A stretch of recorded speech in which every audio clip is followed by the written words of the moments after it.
Good evening, sir. Good evening.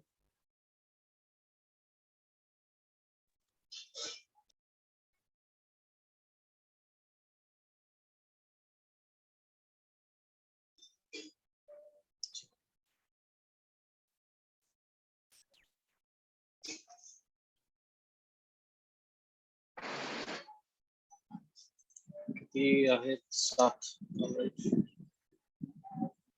चला ठीक आहे. कालच्या लेक्चरचा लास्ट पार्ट होता की महात्मा फुलेंनी टीका केली कोणावर? INC वर, इंडियन नॅशनल काँग्रेस 1885 ला फॉर्म झालेली त्या काळात. ठीक आहे.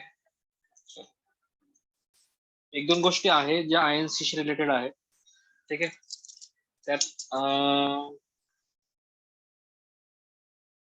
त्यांचा जो स्थापन केलेला आहे सत्यशोधक समाज, त्यांचा रोल आहे या ठिकाणी. ठीक आहे. INC रिलेटेड फॅक्ट्स आहेत, एक्झामला येतात, त्यामुळे ते सांगणं गरजेचं आहे. चला, कुठे आहेत, किती आहेत? 8 जण. इतकं late.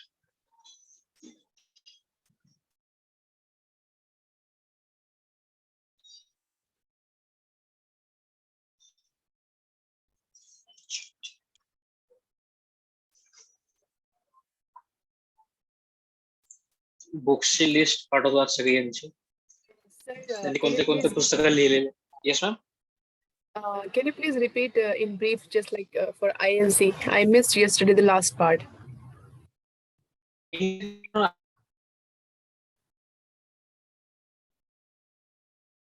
can you hear me?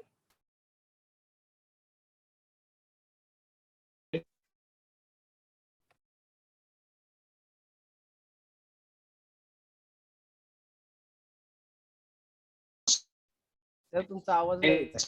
कधी आहे? Sir, you're not audible.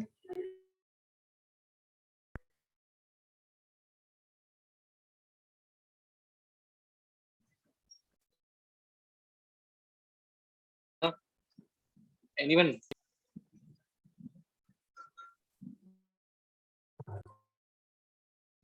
Now.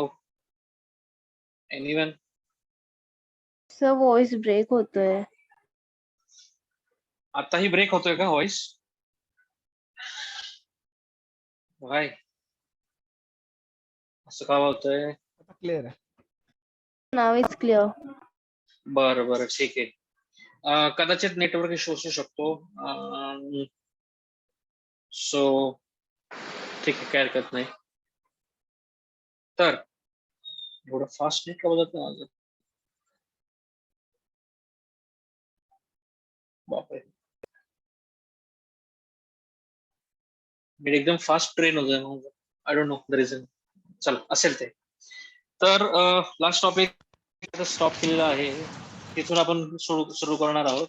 आणि INC मी काही फारसं एक्सप्लेन केलेलं नव्हतं, हे सगळ्यांना माहिती. ठीक आहे. इंटरनॅशनल काँग्रेस जे आहे त्याचं फॉर्मेशन कुठे झालेलं आहे? मुंबईत झालेलं आहे. ठीक आहे. जे पुण्यामध्ये होणार होतं त्याऐवजी ते बिकॉज ऑफ प्लेगच होतं ना त्यावेळेस.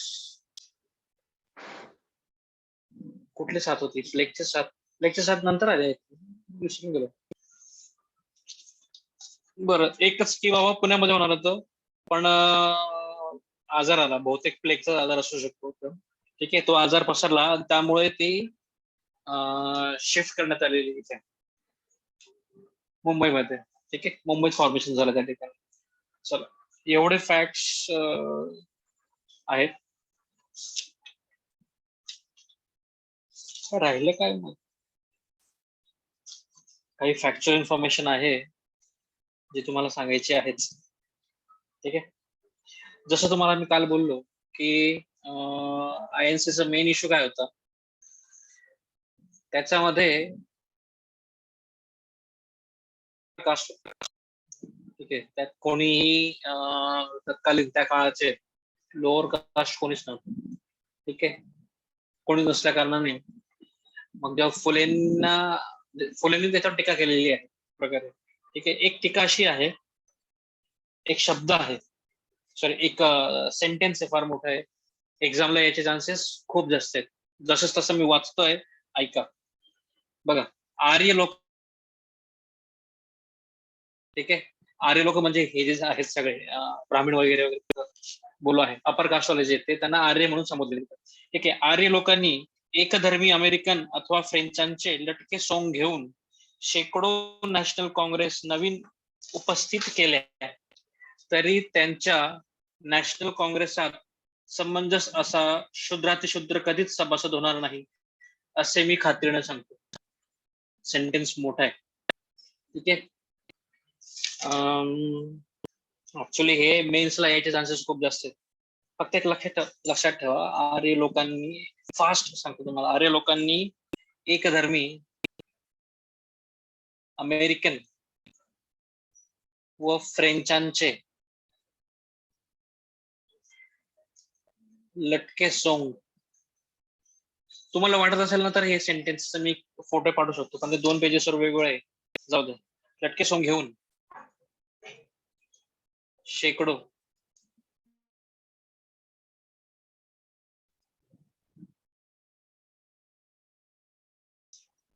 काँग्रेस नवीन उपस्थित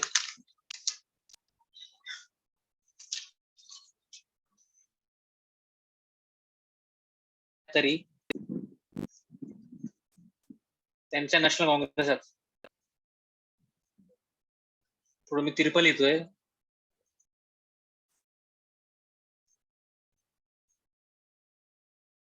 काँग्रेसात समंजस असा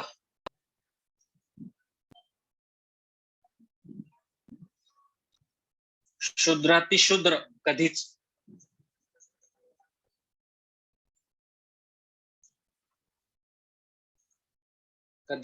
सभासद होणार नाही.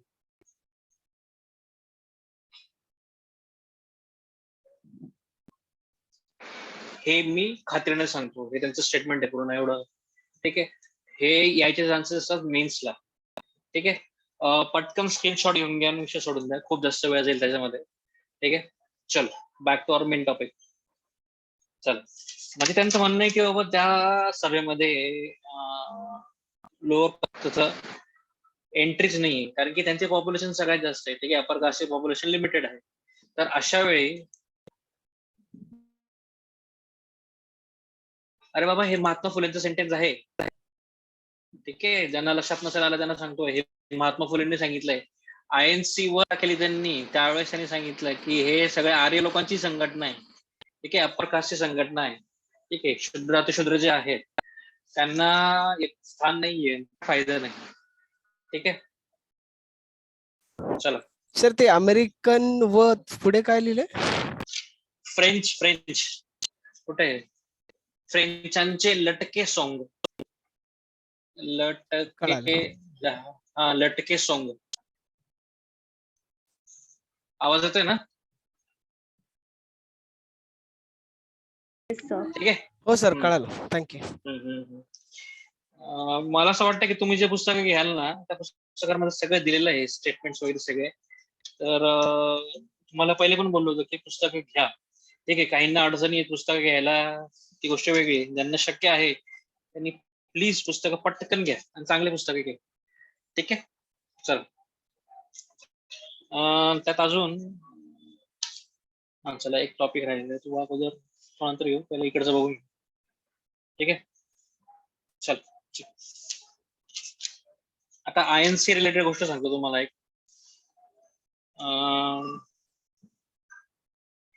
महात्मा फुलेंचं म्हणणं असं होतं की बाबा इंडियन नॅशनल काँग्रेस जी आहे ही सर्व धर्मियांसाठी ओपन पाहिजे, ही सर्व जातींसाठी ओपन पाहिजे, मग कनिष्ठ असो श्रेष्ठ असो सगळ्यांकडे ओपन पाहिजे आणि सगळ्यांचं हित बघणारी असेल, ठीक आहे, असं त्यांचं म्हणणं, ठीक आहे.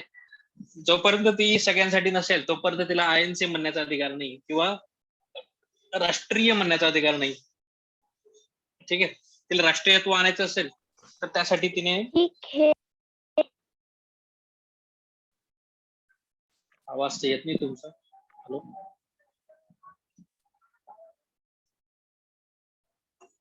प्रॉब्लेम माझ्या इथे नेटवर्कचा आहे की तुमच्या इथे मला कळत नाहीये, पण आवाज येत नाही तुमचा, ठीक आहे. चल, लिहून पाठवा मॅम, डोंट वरी. चला पुन्हा सांगतो, हे स्टेटमेंट महात्मा फुलेंचं आहे. ठीक आहे, पुढे. त्यांचं म्हणणं आहे की जोपर्यंत तुम्ही सर्वांचं होत नाही तोपर्यंत तुम्ही स्वतःला नॅशनल म्हणू शकत नाही. ठीक आहे, मग पुढचा एक फॅक्ट आहे, तो सगळ्यात महत्वाचा. एक्झामला कितीतरी वेळ आला असेल आजपर्यंत. ठीक आहे, ज्यावेळेस डिसेंबरमध्ये बघा INC ची जी सभा असते ती डिसेंबर महिन्यामध्ये सहसा असते. 99% डिसेंबर महिन्यातच असते, कारण की त्यांचं वर्धापन दिन असतो. ठीक आहे, मग डिसेंबर 1889 सहसा तिचं ना एक 28 डिसेंबर ते 31 डिसेंबर अशी त्यांची अधिवेशन असतात सहसा. कारण ठीक आहे, चल मग डिसेंबर 1889 मध्ये जेव्हा ते मुंबईला त्याची सभा होती. ठीक आहे, ते वर्षातून एक वेळेस भेटायचे त्यापर्यंत. ठीक आहे, मग ते काहीतरी 5वं अधिवेशन असेल ऑफकोर्स. ठीक आहे, सेशन असेल त्यांचं 5वं त्यावेळेस. ठीक आहे, मग त्यावेळेस हे सत्यशोधक समाज जो होता, स्वतः फुले नाही, त्यांचा सत्यशोधक समाज, कारण की तोपर्यंत फुलेंना पॅरालिसिस झालेला होता. ठीक आहे, त्यांना काहीतरी 1888च्या आसपास काहीतरी त्यांना पॅरालिसिस झालेला होता. मग आता पुढचे जे कार्य आहे ते सहसा त्यांचे कमी त्यांनी सुरू केलेल्या समाजाचे जास्त आहे. ठीक आहे, मग सत्यशोधक समाजाने काय केलेलं, ज्यावेळेस हे होतं 5वं सेशन होतं मुंबईमध्ये 1889ला. ठीक आहे, त्यावेळेस INC ला शेतकऱ्यांची परिस्थिती जी आहे आपल्या भागातली किंवा देशातली, शेतकरी, फार भारी भारी आवाज येतात. चला पुढे. शेतकऱ्यांची तत्कालीन परिस्थिती लक्षात यावी यासाठी किंवा परिस्थिती किंवा दुरावस्था लक्षात यावी यासाठी त्यांनी काय केलेलं आहे, जी एंट्रन्स होती त्यांच्या ज्या सभा होणार होती त्या सभेची, जी काही एंट्रन्स वगैरे असेल, एंट्री असेल, तर त्या एंट्रीच्या ठिकाणी त्यांनी काय केलेलं आहे, आपलं गवत असं गवत म्हणतो ना आपण त्याला, असं गवत आहे. ठीक आहे, गवत कापलं की त्याचं जे जुडी बनते मोठा जुड, ठीक आहे, त्याला पेंढा म्हणतात. ठीक आहे, गवत, ठीक आहे, त्याचा पेंढा. ठीक आहे, त्या पेंढ्याचा त्यांनी एक पुतळा बनवलेला शेतकऱ्याचा. ठीक आहे, तो शेतकऱ्याचा तो पेंढा, गवताच्या पेंढ्याचा पुतळा त्यांनी या एंट्रीला ठेवलेला या ठिकाणी. ठीक आहे, म्हणजे जो कोणी येईल त्या ठिकाणी त्याला तो दिसेल, तो पुतळा. ठीक आहे, आता मग तसा पेंढा नाही केला त्यांनी, उभा केला पेंढ्यावर, मग ते फाटलेले कपडे. ठीक आहे, म्हणजे जेवढा त्याला दाखवता येतील दरिद्री किंवा गरीब टाईप असं त्यांनी दाखवायचा प्रयत्न केला त्या ठिकाणी. ठीक आहे, आणि तसा तो पुतळा त्या ठिकाणी त्यांनी उभा केलेला. ठीक आहे, चल, आणि हे एक्झामला विचारलं गेलेलं आहे एवढं. फक्त त्यामध्ये बघा, सत्यशोधक समाज 1889 कुठे, मुंबईला. ठीक आहे, असे जे क्वेश्चन्स आहेत हे इथून बनतात. ठीक आहे, चला हे लक्षात असू द्या. सर बोला ना. सर असे जे क्वेश्चन्स आहेत ते जास्त प्रिलियम पेक्षा मेन्सला जास्त विचारतात ना? बघा, डिपेंड करता आजकाल सद्यस्थितीत. बघा, एक काही वर्षांपर्यंत हे मेन्सच्या लेवलचे क्वेश्चन होते, पण आता असं झालेलं आहे की मेन्सचे क्वेश्चन सुद्धा प्रीला यायला लागून गेलेले. ठीक आहे, हळूहळू त्यांनी आता ते तिकडचे क्वेश्चन सोडायला लागलेले ते मेन्सचे क्वेश्चन. ठीक आहे, सो आता ते मी ठामपणे सांगू शकत नाही की एक्झॅक्टली ते. Please explain again sir briefly. हा, मी असं ठामपणे सांगू शकत नाही की ही फक्त मेन्सला विचारतील असं, फ्रीला देखील येऊ शकतात. बरं, नाही सर, प्रिलियमला आलेले आहेत क्वेश्चन असे सेंटेन्स वाईज आहेत ना, प्रिलियमला आलेले आहेत. पण मी आता ज्ञानदीप अकॅडमीचं माझे समाज सुधारक पुस्तक आहे ना, त्याच्यामध्ये मी मागे ते क्वेश्चन्स बघतो ना, तर जास्त करून मेन्सलाच विचारलेले क्वेश्चन आहेत. म्हणून विचारलं की मेजॉरिटी हे मेन्सलाच विचारतात ना. हा, हार्डनेस लेवल ही प्रीपेक्षा मेन्सला जास्त असते ना कंपॅरेटिव्ह. ठीक आहे, त्यामुळे हे सेंटेन्सेस वगैरे जास्त करून आपल्याला मेन्सला दिसतात. पण असा भरोसा नाही, ते विचारू शकतात प्रीला देखील. ठीक आहे, सो कुठंच गाफील राहायचं नाही. प्री मेन्स सगळा अभ्यास, टॉपिक दिलेला आहे तर तो कम्प्लिटली तुम्हाला समजायलाच पाहिजे. ठीक आहे, त्यात काहीच सोडायचं नाही. ठीक आहे, त्यांचा भरोसा नाहीये, कारण की कसं आहे 2 मार्क्स आहेत आणि तुमचं कटिंग झालं, चुकला क्वेश्चन तर अजून पॉईंट किती आहे, 1/4 कटिंग झालं ना त्याचं. मग हे व्हायला नको. ठीक आहे, 2.66 मार्क्स तुमचे वाया जात आहेत आणि तिथेच तुमचा गेम होतो. ठीक आहे, सो प्री मेन्स असं काही टेन्शन नाही. फक्त तुम्हाला मी जज करायला लावतोय की बाबा क्वेश्चनची हार्डनेस किंवा क्वेश्चन कशा प्रकारचे असतात. ठीक आहे, सो चला प्रश्न असा एकाचा किंवा सर पुन्हा सांगा असं. ठीक आहे, बघा 1889 ला जेव्हा आयएनसीचं इंडियन नॅशनल काँग्रेसचं 5वं सेशन होतं, ठीक आहे, कुठे मुंबईला, त्यावेळेस सत्यशोधक समाजाने काय केलेलं आहे, शेतकरी जे होते, फार्मर्स जे होते, त्यांची जी वाईट अवस्था होती, दुरावस्था त्यांना शब्द वापरलेला आहे. ठीक आहे, त्यांची जी एक वर्स्ट सिच्युएशन होती शेतकऱ्यांची, फार्मर्सची, ठीक आहे, ते रिप्रेझेंट करण्यासाठी आयएनसीचा जो कार्यक्रम होता, प्रोग्राम असायचा, त्या प्रोग्रामला समजा फॉर एक्झाम्पल मंडप वगैरे आहे. ठीक आहे, तर त्या मंडपाच्या एंट्रन्सला, ठीक आहे, तर सभेच्या जे काही हॉल मंडप जे काही असेल त्या सभेच्या एंट्रन्सने काय केलेलं, एक स्टॅच्यू उभा केलेला आहे, पुतळा उभा केला. ते पुतळा कशाचा बनलेला होता, एक असं गवत होतं, ग्रास वगैरे होतं. ठीक आहे, ग्रास असा एकत्र बांधून देणं वगैरे. मग शेतामध्ये शेतात बघितले तुम्ही, शेतातले बुजगावणे वगैरे असतात. ठीक आहे, त्यांनी काय असतात ते असं असं काहीतरी त्यांना गवत वगैरे लावलेलं असतं, इथे कपडे लावलेले असतात असे. ठीक आहे, असं आणि हे असं मडकं लावलेलं असतं. ठीक आहे, हे आपण फार्म मध्ये बघितलेलं आहे. ठीक आहे, त्याच टाईपचं थोडंफार डेकोरेट केलेलं असं त्यांनी पुतळा त्या ठिकाणी उभा केलेला शेतकऱ्याचा. ठीक आहे, म्हणजे शेतकऱ्यांची अवस्था बघा कशी असेल, म्हणजे फाटके तुटके कपडे वगैरे या हिशोबाने त्यांनी त्या पुतळ्याला घातलेले आणि ते तिथं उभं केलंय. तिथं एंट्रीला का उभा केला, कारण की जो येईल त्याला दिसेल आणि त्याच्या मनामध्ये येईल की बाबा हा मुद्दा महत्वाचा आहे असं. ठीक आहे, चल म्हणजे आयएनसी मध्ये जे मुद्दे डिस्कस होत नव्हते ते मुद्दे इथं त्यांनी डिस्कस किमान एवढं त्यांची इच्छा होती महात्मा फुलेंची. ठीक आहे, पहिले त्यांनी टीका केली की बाबा त्याच्यामध्ये शूद्र नाहीये, बौद्ध समाज नाहीये. ठीक आहे, सगळे आर्यांचीच भरणा गेलेला आहे असं वगैरे त्यांचं म्हणणं होतं. ठीक आहे, ते झालं. आणि मुद्दे कोणते ते पण त्यांचे महत्वाचं होतं. ठीक आहे, म्हणजे जनरल लोकांचे मुद्दे घेत नाही बॉस, त्यांचं म्हणणं होतं फुलेंचं. ठीक आहे, म्हणून हा सगळा इनिशिएटिव्ह किंवा खटाटोप. ठीक आहे, चल पुढे. वेर आर वी, चला चला एवढं झालं आयएनसी त्यांचा एवढा संबंध आहे. ठीक आहे, फक्त एक लक्षात ठेवा, महात्मा फुले नव्हतं त्या ठिकाणी, सत्यशोधक समाज होता. ठीक आहे, महात्मा फुलेंना असे पॅरालिसिस झाला होता 1888 ला आय थिंक. सो ते कुठं जात नव्हते जास्त. ठीक आहे, मुंबईला तर शक्यच नाही, तिथं पुण्याला राहत होते. चला पुढे.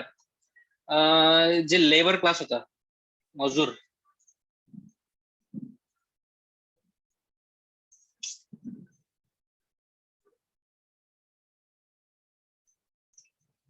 त्यांचे काही प्रश्न मांडलेले आहेत यांनी, फुलेंनी. ठीक आहे, आता बघा स्टार्टिंग त्यांची लेबर क्लासची कुठं जुळून आली, त्यांना लेबर जे होते, ठीक आहे, मजूर जे होते, त्यांच्याबद्दल एवढं कळवळा का निर्माण झाला. ठीक आहे, पहिली गोष्ट त्यांना घरातून काढलं त्यांच्या वडिलांनी, गोविंदरावांनी, काय काम करावं. मग त्यांचा घोंगड्यांचा वगैरे व्यवसाय सुरू झाला. मग त्यांनी काय केलेलं, कॉन्ट्रॅक्टर बनलेत. लक्षात ठेवा बघा, कॉन्ट्रॅक्टर. चला, कॉन्ट्रॅक्टर झालेले म्हणजे गुत्तेदार मराठीतला शब्द आहे तो. ठीक आहे, आता कॉन्ट्रॅक्टर बनले. मग त्यांनी काय केलं, जेव्हा ते खडकवासला त्याचं जे हे असेल तलाव आहे, त्या तलावाला जे काही दगड लागणार होते, खडक स्टोन्स, ठीक आहे, त्या स्टोनचा सप्लाय करायचं काम महात्मा फुलेंनी केलेलं आहे. ठीक आहे, म्हणजे त्याचा कॉन्ट्रॅक्ट त्यांनी घेतलेला होता. ठीक आहे, आता कॉन्ट्रॅक्ट घेतलेला आहे. ठीक आहे, काय हरकत. ठीक आहे, आता तिथे कामगार असायचे, त्या कामगारांच्या सोबत ते दगड जे ते दगड वाहू लागायचे. ठीक आहे, म्हणजे जे दगड ज्या ठिकाणी टाकायचे ठेवायचे ते सगळं काम ते स्वतः त्याच्यासोबत करायला लागायचं. ठीक आहे, म्हणजे अगदी पूर्ण वेळ नाही, पण जसं जमेल तसं. ठीक आहे, त्याच्यामुळे काय व्हायचं की ते जे कामगार होते, ठीक आहे, लेबर्स होते, त्यांच्या त्या लोकांची ते गप्पा मारायचे. ठीक आहे, मग तेव्हा त्यांचे प्रॉब्लेम्स त्यांना कळायचे फुलेंना. ठीक आहे, काय काय प्रॉब्लेम आहे काय नाही, ती एक गोष्ट. दुसरी गोष्ट की बाबा हे जे लेबर्स आहेत त्यांच्या मुलांना त्यांनी शाळेत पाठवावं वगैरे, शाळेमध्ये पाठवा किंवा त्याचं समाज प्रबोधन करावं, या हिशोबाने ते त्यांच्याशी गप्पा मारत बसायचे. ठीक आहे, या सगळ्या गोष्टी त्या घडायच्या. चला पुढे. त्यावेळेस बघा त्यांची जी कंपनी होती त्या कंपनीमध्ये म्हणजे ही जी कॉन्ट्रॅक्टिंग कंपनी होती महात्मा फुलेंची, तेव्हा त्यांचे पार्टनर जे होते त्यांचं नाव लिहितो. त्या पार्टनरचं नाव पण महत्वाचं आहे. सखाराम परांजपे.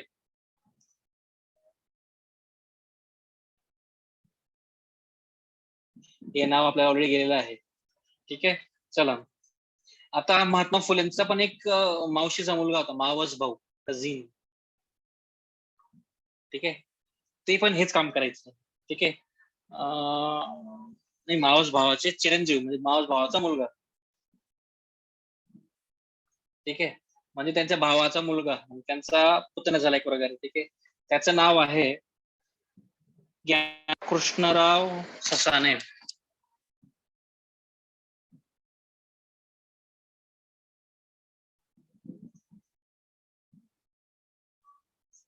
ठीक आहे, ज्ञानोबा कृष्णराव ससाणे. हे पण हेच काम करायचे, कॉन्ट्रॅक्टिंगच काम करायचे. दोघांच्या कंपन्या वेगळ्या होत्या ऑफकोर्स. ठीक आहे, आणि महात्मा फुलेंचे पार्टनर कोण होते? सखाराम परांजपे. ठीक आहे, नाव ऐकलेलं आपण अगोदर सुद्धा. दगड पुरवायचे काम आहे त्यांचे त्यावेळेस चालायचं.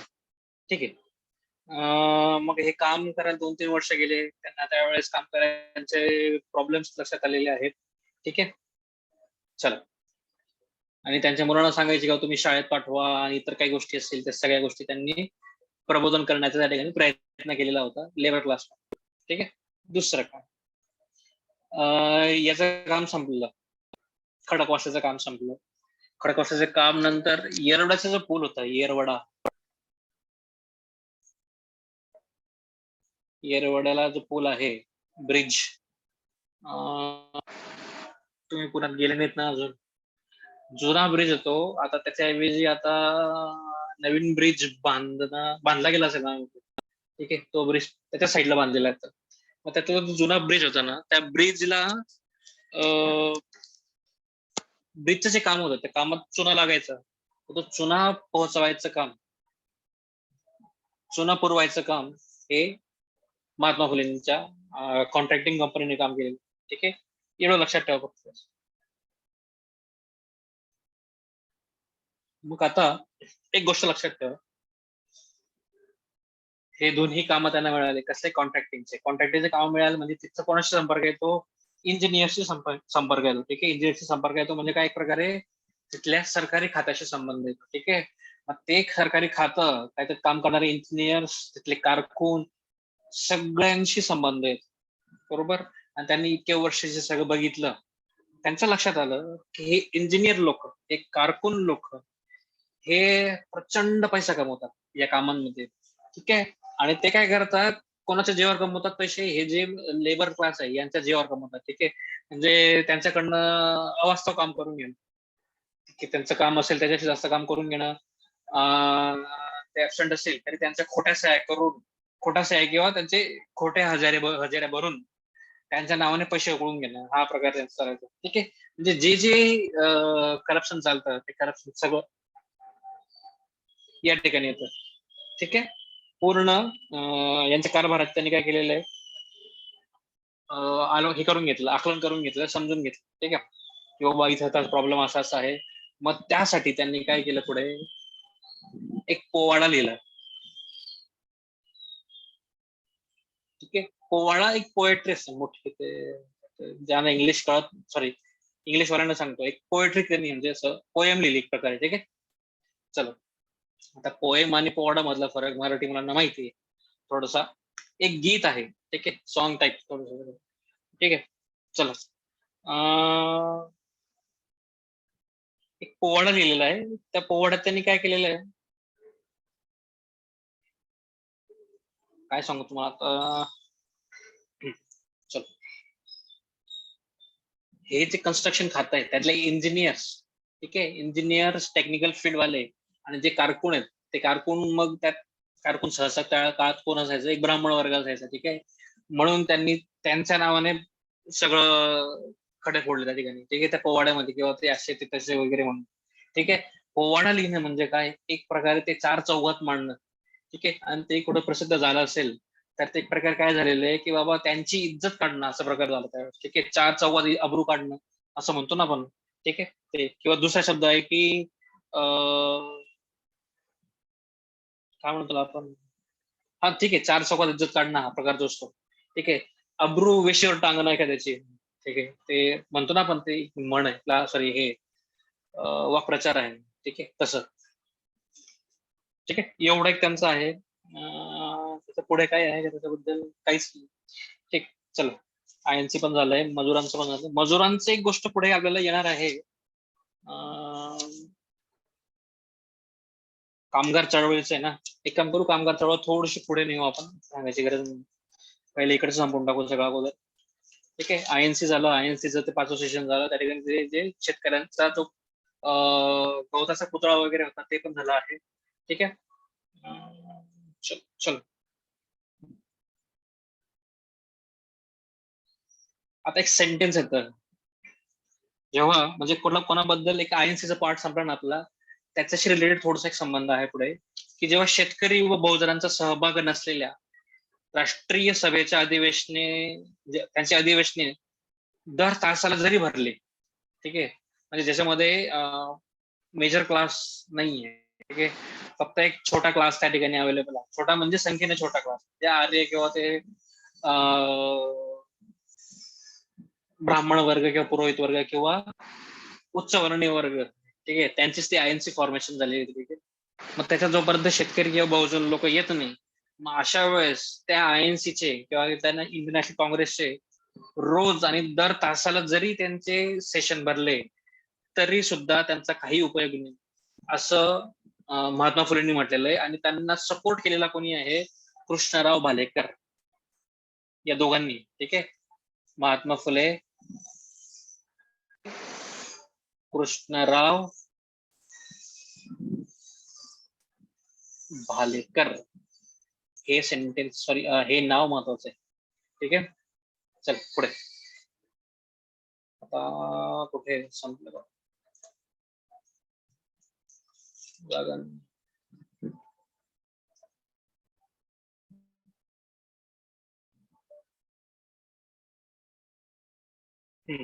चल, आपण एज्युकेशनचा पार्ट जो बघितलेला अगोदर, त्याच्यात हा टॉपिक कव्हर झालेला होता की हंटर कमिशन समोर महात्मा फुलेंनी साक्ष दिलेली इतिहास. ठीक आहे, आय थिंक हे आपल्याच बॅचला झालेलं आहे, महाराष्ट्र हिस्ट्रीच्या बॅचला. ठीक आहे, पुन्हा एकदा एक शॉर्ट रिपीट करतो मी.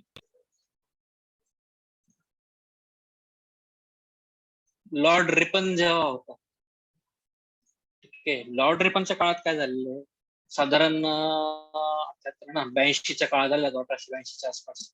80 ला आलेला, तो दरवर्षी विसरतो. 80 ला आलेला लॉर्ड रिपन. ठीक आहे, मग त्यांनी काय केलेलं होतं, बघा, परत पार्श्वभूमी सांगतो तुम्हाला, बॅकग्राऊंड सांगतो. लॉर्ड रिपनच्या अगोदर कोण होता, लॉर्ड कोण होता, पटकन सांगा, भरपूरदा सांगितलं गेलेलं. जुने स्टुडंट, लॉर्ड रिपनच्या अगोदर जस्ट कोण होतं, तुम्हाला वर्ष लिटन. लिप्टन. ठीक आहे, लिप्टन आणि रिपन हे दोन्ही तुमच्या लक्षात पाहिजेलच. ठीक आहे, लिप्टन आणि त्याच्यानंतर रिपन. लिप्टन जेवढा त्रासदायक होता आणि त्याच्यामुळे जो माहोल खराब झाला होता देशाचा, ठीक आहे, त्यामुळे ते शांत करण्यासाठी ब्रिटिश गव्हर्नमेंटने रिपनला आणलं होतं. रिओपन, रिपन म्हणजे जो त्रास झाला असेल, जे काही सगळं बंद केलेलं आहे ते सगळं पुन्हा सुरू करण्यासाठी रिपनचं नाव, रिपनला पुढे आणलं म्हणजे रिओपन. ठीक आहे, असं लक्षात ठेवायचा प्रयत्न करा. ठीक आहे, रिओपन म्हणजे एक प्रकारचं रिपन हा पॉझिटिव्ह सेन्सने घ्यावा लागेल. ठीक आहे, मग त्यांनी काय केलेलं आहे, लॉर्ड रिपनने, हे पाठ जाऊ द्या, लॉर्ड रिपनने 1882 ला William Hunter, sir William Hunter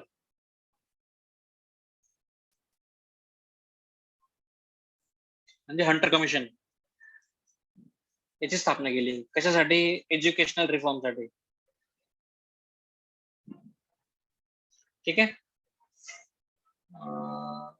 आयोग म्हणतात, कमिशन म्हणा, हंटर कमिशन, त्याला हंटर कमिशन म्हटलं गेलेलं आहे. हंटर कमिशन दुसरं पण आलेलं आहे, दुष्काळावरचं पण आलेलं आहे, आणि हे एज्युकेशनवर पण आलेलं आहे. सो मिक्स होऊ देऊ नका. थोडस जरा हे कन्फ्युजिंग आहे. ठीक आहे. रिपनचा अंडा जे आहे ते एज्युकेशनसाठी, ते पुढे एक आहे ते दुष्काळासाठी. ठीक आहे. चला, एक शिक्षण आयोग नेमलेला आहे त्यांनी. ठीक आहे. मग शिक्षण आयोग म्हटलं त्यांनी की ऍक्च्युअली एज्युकेशन रिफॉर्म्स म्हणजे कशासाठी आणलं त्यांनी बेसिकली माहिती का? 1854 जो एक वुड्स डिस्पॅच झालेला,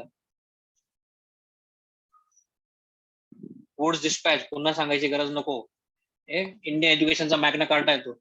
ठीक आहे. चला, मग त्याची अंमलबजावणी कशी झाली, काय झाली, हे सगळं बघण्यासाठी आणि त्यात अजून काही रिफॉर्म सुचवतात की तुम्हाला, ठीक आहे, त्यासाठी विल्यम हंटर किंवा हंटर कमिशन स्थापन करण्यात आलेलं. हे आय थिंक रिपीट होतंय जसं तसं. ठीक आहे. मग आता याच्या समोर याने काय केलेलं आहे हंटरने, जे जे एज्युकेशनिस्ट होते मोठे मोठे, ते इंडियन असो किंवा ब्रिटिश असो, ठीक आहे, ते किंवा मोठमोठ्या संस्था किंवा मोठमोठ्या कॉलेजेस, स्कूल, सगळ्यांचे विचार त्याने हे केलेले, समजून घेतले किंवा तुम्हाला काय प्रॉब्लेम आहे, काय नाही, काय नाही, सगळं जे काही असेल ते. मग वुड्स डिस्पॅच होता, वुड्स दिलेल्या ज्या काही सूचना होत्या त्या तुम्ही पाळल्यात का, किंवा त्यात पाळायला काही अडचणी आल्यात का, सगळ्या गोष्टी ठीक आहे विचारलं. मग त्याच्यात फुलेंचा तर फार मोठा रोल एज्युकेशन मध्ये. ठीक आहे. मी त्यांना पण विचारण्याचा सहभाग म्हणजे साहसिक होतं. ठीक आहे. मग त्यांनी काय केलेलं आहे, महात्मा फुलेंनी, तारीख लक्षात ठेवा, 19 ऑक्टोबर 1882 ला हंटर कमिशन सोबत किंवा हंटर जे कमिशन होतं, ठीक आहे, त्यांच्या समोर त्यांनी एक साक्ष दिलेली आहे. साक्ष दिली म्हणजे त्यांनी काही सूचना केलेल्या आहेत की बाबा तुम्हाला एज्युकेशन मध्ये असं करायचंय तर हे करा, ते करा, ते करा, म्हणून आपण ते सगळं बघितलेलं आहे. पुन्हा पुन्हा सांगायची मला फारशी अशी गरज वाटत नाही. फक्त एक आहे, एक पहिलं सांगत होतो तुम्हाला मी की 12 वर्ष असलेल्या सर्व मुलांना,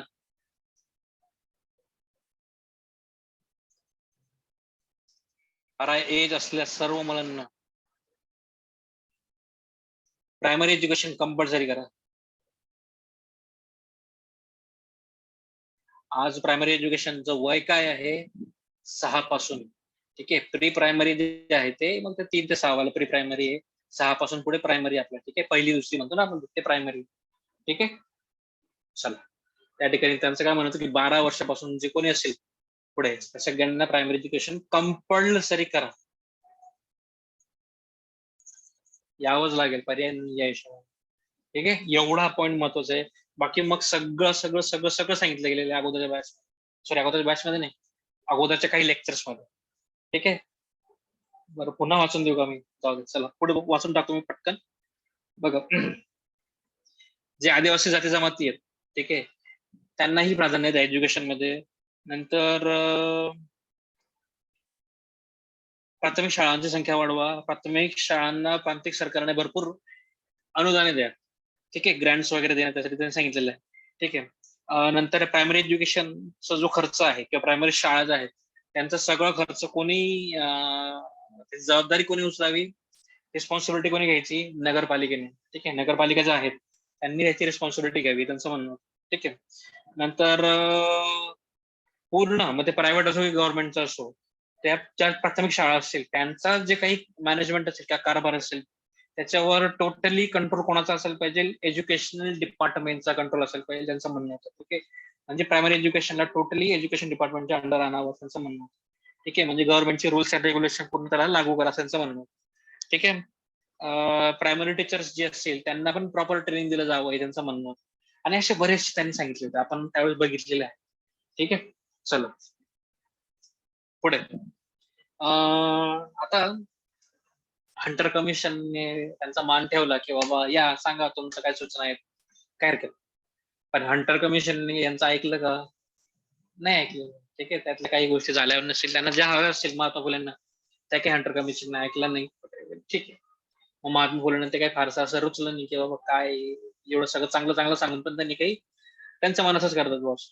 ठीक आहे. मग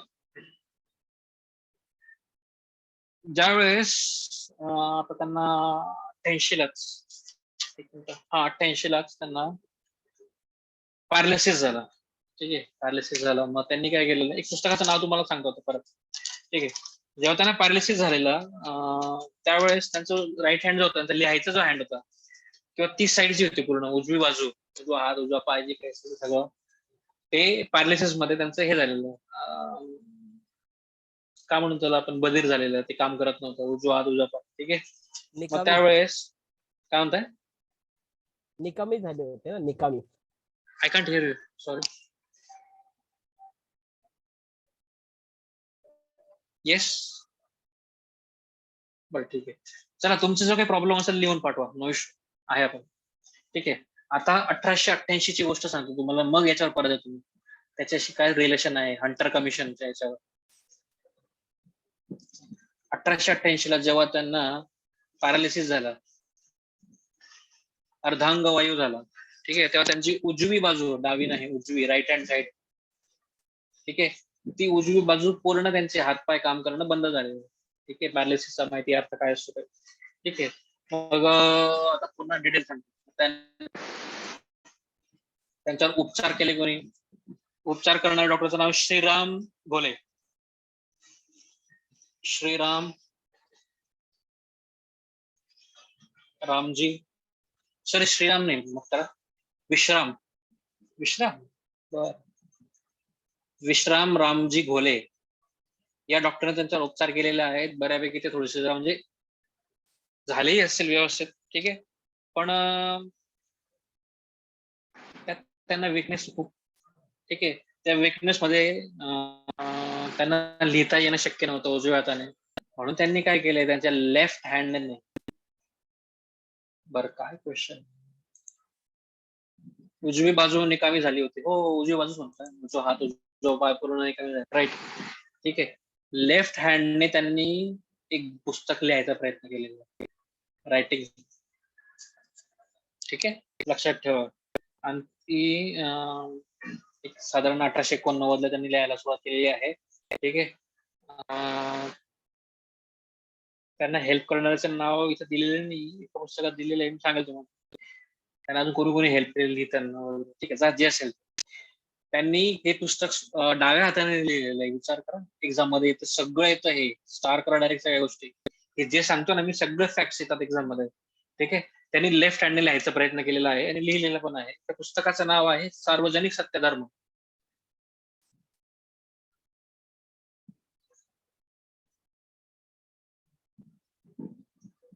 त्यांना एका व्यक्तीने हेल्प केलेली आहे. आपण ते नाव आहे लक्षात येत नाहीये. आपण जेव्हा सगळ्यात शेवटचा पार्ट बघू ना, त्यावेळेस तुमच्या लक्षात येईल ते नाव काय. ठीक आहे. चलो, पण 1800 हे त्यांनी विठ्ठल लिहिलेलं. वाळवेकर आहे. विठ्ठल वाळवेकर का? हा सर. Very good. मी सांगतो तुम्ही कुठल्या पुस्तकातून बघितलंय. कुठल्या पुस्तकात आहे ते सिम्प्लिफाईड समाज सुधारक. सिम्प्लिफाईड मध्ये? येस, सिम्प्लिफाईड मध्ये आहे. ठीक आहे, गुड. सिम्प्लिफाईड मध्ये पण चुका आहेत बरं का, वर्षांचा काही ठिकाणी. ते काही इयर्स त्यांनी थोडेसे जरा चुकवलेले आहेत. तर अगदी सगळे नाही, थोडे थोडे चुकवलेले आहेत. ठीक आहे, चला बॅक टू टॉपिक. की मग त्यांना हे पुस्तक लिहिताना यांनी पण मदत केलेली आहे, विठ्ठल वाळवेकर. ठीक आहे, चल पुढे. मग त्यांची डेथ होऊन जाते 1890 फुलेंची. हे पुस्तक प्रकाशित झालं का? नाही. मग त्यांचा जो मुलगा असतो 1891 ला, त्यांचा मुलगा कोण? डॉक्टर यशवंत फुले. यशवंत फुले किंवा यशवंतराव फुले. ठीक आहे. मग ते या पुस्तकाचं पब्लिकेशन करतात. ठीक आहे, 1891 ला. एक्झामला आलेलं आहे बरं का, जसंच तसं आलेलं आहे की कोणता ग्रंथ मरणोत्तर किंवा आफ्टर डेथ, पोस्टमस म्हणतात आपण त्याला, तो पब्लिश झालेला आहे त्या ठिकाणी. तर हा सार्वजनिक सत्यधर्म. कोणता पुस्तक त्यांनी डाव्या हाताने लिहिलेलं आहे, ठीक आहे, तेही विचारलं गेलेलं आहे सार्वजनिक सत्यधर्मामध्ये. ठीक आहे. सो सगळं काय काय प्रश्न म्हणू शकतात ते तुम्ही समजून घ्या. ठीक आहे. चला, त्यात त्यांनी एक संकल्पना मांडलेली आहे, ते महत्वाचं आहे बघा. एक तर आहे त्यांचे फंडामेंटल राईट्स वाली, या पुस्तकात सार्वजनिक सत्यधर्मामध्ये एक फंडामेंटल राईट्स.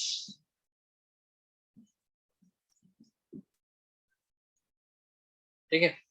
एखाद्याचे मूलभूत हक्क काय काय असू शकतात, एखाद्या व्यक्तीचे मानवाचे मूलभूत हक्क जे असतात ते, किंवा ह्युमन राईट्स म्हटलं तरी चालतं त्यांना. ठीक आहे. आणि त्याच्यावर असलेले आधारलेले एक वर्ड आहे, त्याला मला इंग्लिश मध्ये सापडत नाही. विश्व कुटुंबवाद.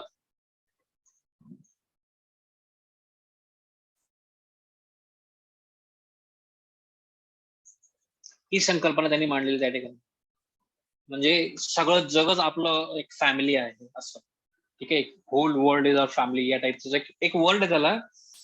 वर्ड मला लक्षात येत नाही, असं कॉस्मॉस टाईप वर्ड आहे तो. कॉस्मॉस जरा एक स्पेसची टर्म झालेली आहे. ठीक आहे, विश्व कुटुंबवाद. कुटुंबवादाची सुसंगत मांडणी.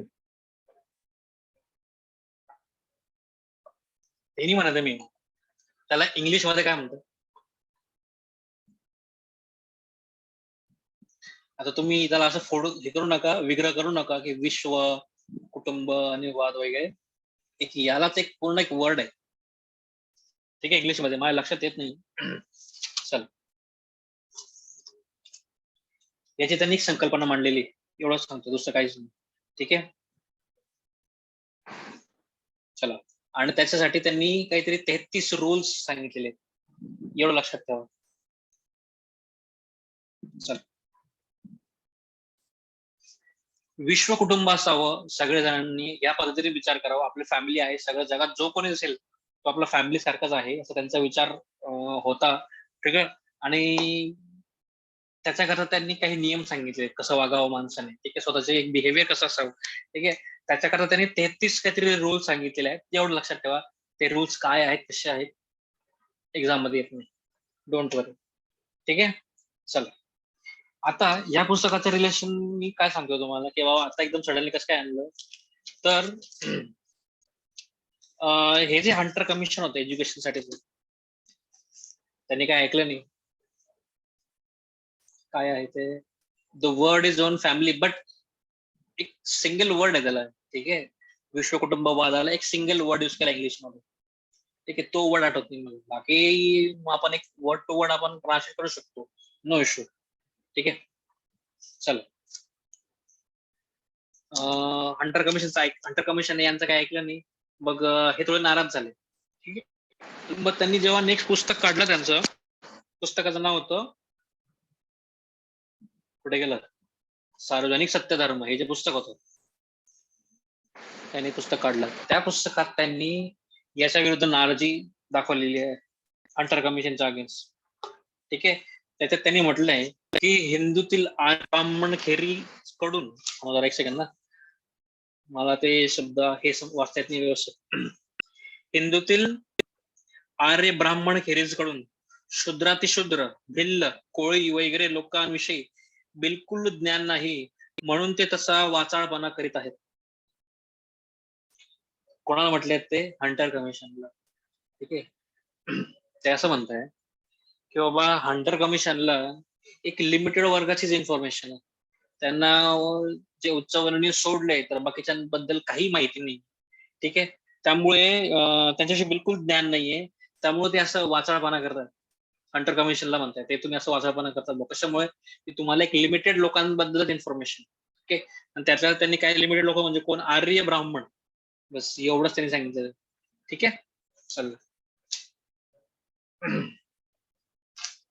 सेंटेन्स लिहून देऊ पटकन बघू. हिंदूतील आर्य ब्राह्मण खेरीज, ब्राह्मण, हा बरोबर लिहिलं, ब्राह्मण खेरीज शूद्रात शूद्र,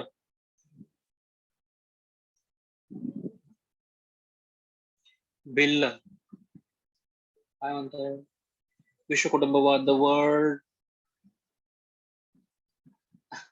नाही, अरे सिंगल वर्ड आहे दादा, त्याला मी शोधायचा प्रयत्न केला पण मला नाही सापडला. चला ठीक आहे, शूद्रातिशूद्र, भिल्ल, जसं स्टेटमेंट वापरलं तसं मी सांगतो तुम्हाला. ठीक आहे, कोळी वगैरे लोकांविषयी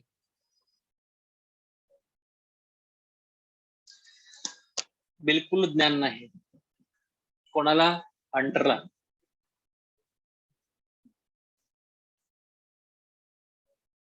म्हणून तो तसा वाचाळपणा करीत आहे.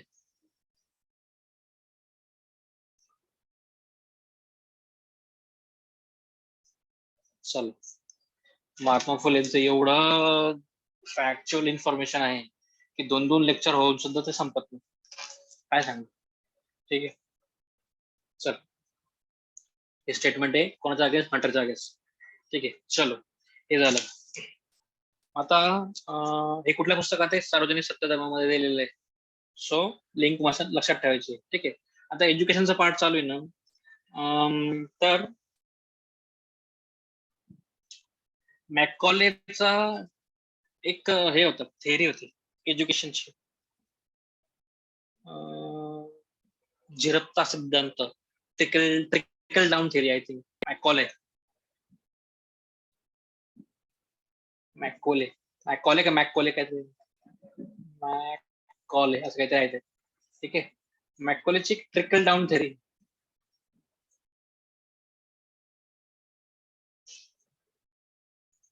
डीओडब्ल्यू म्हणजे तो एक त्याला होता आपण झिरपता सिद्धांत.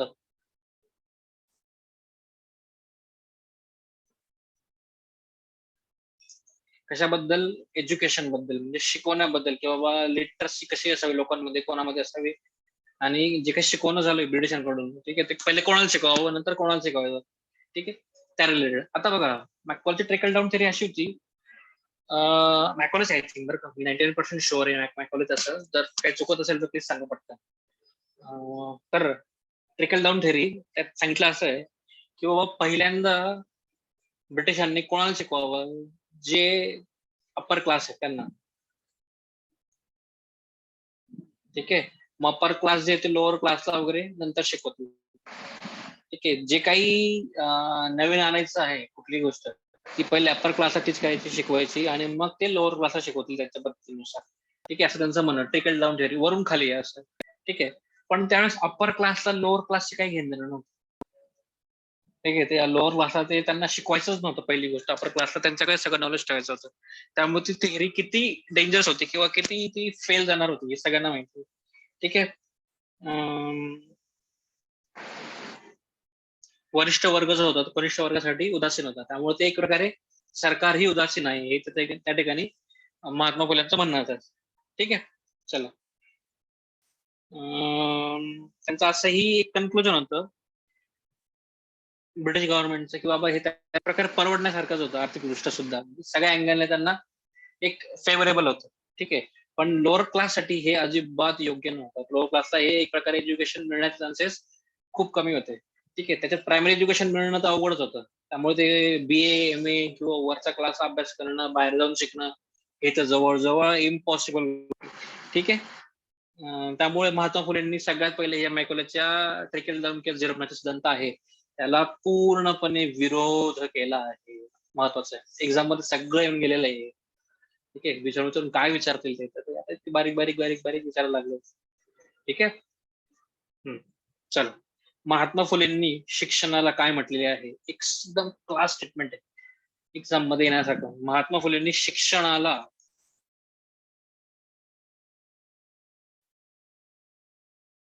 थर्ड आय किंवा तिसरे नेत्र म्हटले आहे. लक्षात ठेवा, सेंट्रल गव्हर्नमेंटच्या एक्झाम मध्ये पण येऊन गेलेला क्वेश्चन आहे थर्ड आय. लक्षात ठेवा, 5 स्टार पॉइंट आहे. चला पुढे, चला, बघ झालं एज्युकेशनने काय होतं, एज्युकेशन नसल्यामुळे काय काय होतं ते सगळं आपण ऑलरेडी पाहिलेलं आहे. मग ते काय होतं ते एक 4 आपण लाईन्स बघितलं होतं, आठवतं का? विद्येविना काय गेलं ते? बरं ठीक आहे, ते तुमच्या लक्षात येईल. ठीक आहे, माझ्याही लक्षात आपण ते तरी पाठ केलेलं आहे ते, तर विसरून जातो. चलो, हे झालं.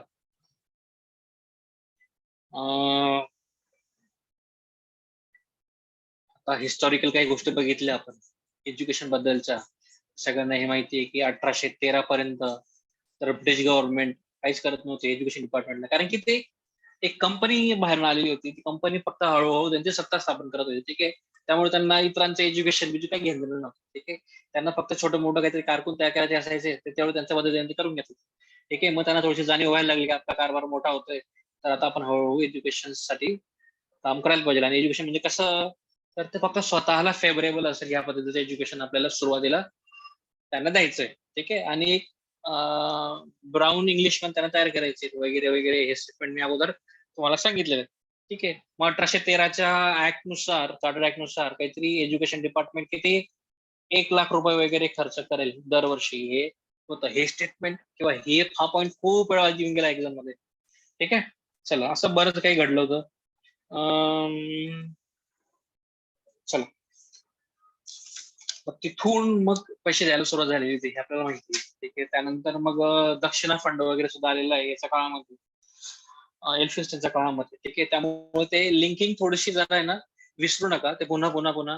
हा, व्हेरी गुड. विद्याविना मती गेली, मती विना नीती गेली, नीती विना गती गेली, गती विना वित्त गेले, वित्त विना शूद्र खचले, एवढे अन्नाचं एका अविद्येने झाले. Very good. चालेल, छान. चलो, ठीक आहे.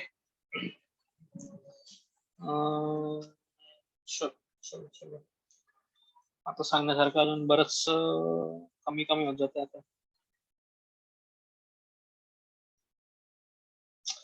मग आता एज्युकेशन डिपार्टमेंट चालू आहे ना, आता जो खर्च ब्रिटिश गव्हर्नमेंट करत होतं किंवा जो काही खर्च होत होता, ठीक आहे, तो खर्च शिक्षणावर झाला. शिक्षण घेणारे कोण होते? फक्त उच्चवर्णीय. कनिष्ठ होते का? कनिष्ठांवर नव्हते. म्हणजे एवढा अफाट खर्च व्हायचा ब्रिटिशांकडून किंवा गव्हर्नमेंट कडून. अरे सॉरी, एक सेकंड थांबा, बॅटरी डाऊन होऊन गेली सडनली. हा जो अफाट खर्च होता, हा खर्च कोणावर होत होता? फक्त उच्चवर्णीयांसाठीच होत होता. ठीक आहे. त्याचा आणि लोअर कास्टचा काही संबंध येत नव्हता. ठीक आहे. एक मिनिट थांबा, फक्त बॅटरी संपली लॅपटॉपची. एक सेकंड.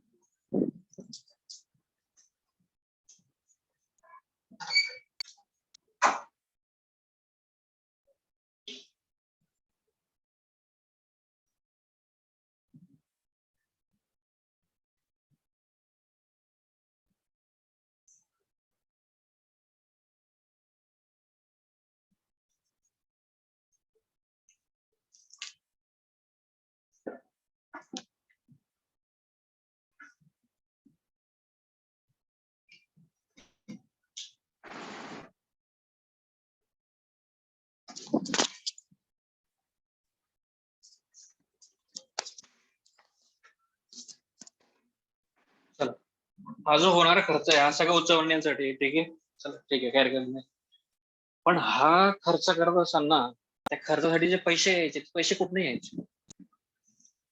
हा सगळा येणारा पैसा हा एक प्रकारे महसुलातून यायचा, गव्हर्नमेंटला भेटलेला महसूल. आणि तो गोळा व्हायचा, तो कोणाकडनं व्हायचा? हे लोकांकडून, गरीब लोकांकडून, शेतकऱ्यांकडून. ठीक आहे. म्हणजे अशांकडून पैसा जमा व्हायचा आणि त्यांना काय मिळायचं? काहीच नाही मिळायचं. ठीक आहे. म्हणजे आमच्याकडनं पैसे घ्यायचे ना, आम्हालाच काही द्यायचे नाही, असा प्रकार झालेला आहे. ठीक आहे. त्यामुळे त्यांनी भरपूर टीका केलेली महात्मा फुले यांच्यावर. ठीक आहे. चला, मग तेच महात्मा फुलेंचं एकच म्हणणं सगळ्यात शेवटी असायचं की बाबा एज्युकेशन हे कंपल्सरी करून टाका सगळ्यांसाठी. ठीक आहे. चला, एवढंच त्यांचं आहे. पुढे अजून सांगण्यासारखं वेगळं काय आहे का? चला, एज्युकेशन संपलं. आता 2 पॉइंट खूप महत्वाचे आहेत. एक म्हणजे खतफोडीचे बंड, आणि इकडे मजुरांचं एक आहे आपलं नारायण लोखंडेंचं, नारायण मेघाजी लोखंडेंचं. खूप महत्वाचं आहे ते. ठीक आहे. चला, आता शेतकऱ्यांना काय प्रॉब्लेम होतो? ते शेतकऱ्यांना सगळं सावकारी वगैरे म्हणा, वेळेवर काय ते उत्पन्न न मिळणं, सगळा प्रकार होतात. ठीक आहे. त्यांना त्रास होतात. आणि त्यांच्याकरता त्यांनी 1889ला जे काही हे भरलेलं आहे, आयएनसीचं सेशन होतं, त्या काळात त्यांनी पुतळा वगैरे उभा केलेला त्याच्या सेशनच्या एंट्री पॉइंटला. ठीक आहे. हे सगळ्यांना माहिती. ठीक आहे. चला, मत्ता रिलेटेड महात्मा फुलेंनी अगोदर एक पुस्तक लिहिलेलं आहे, शेतकऱ्यांचा असूड.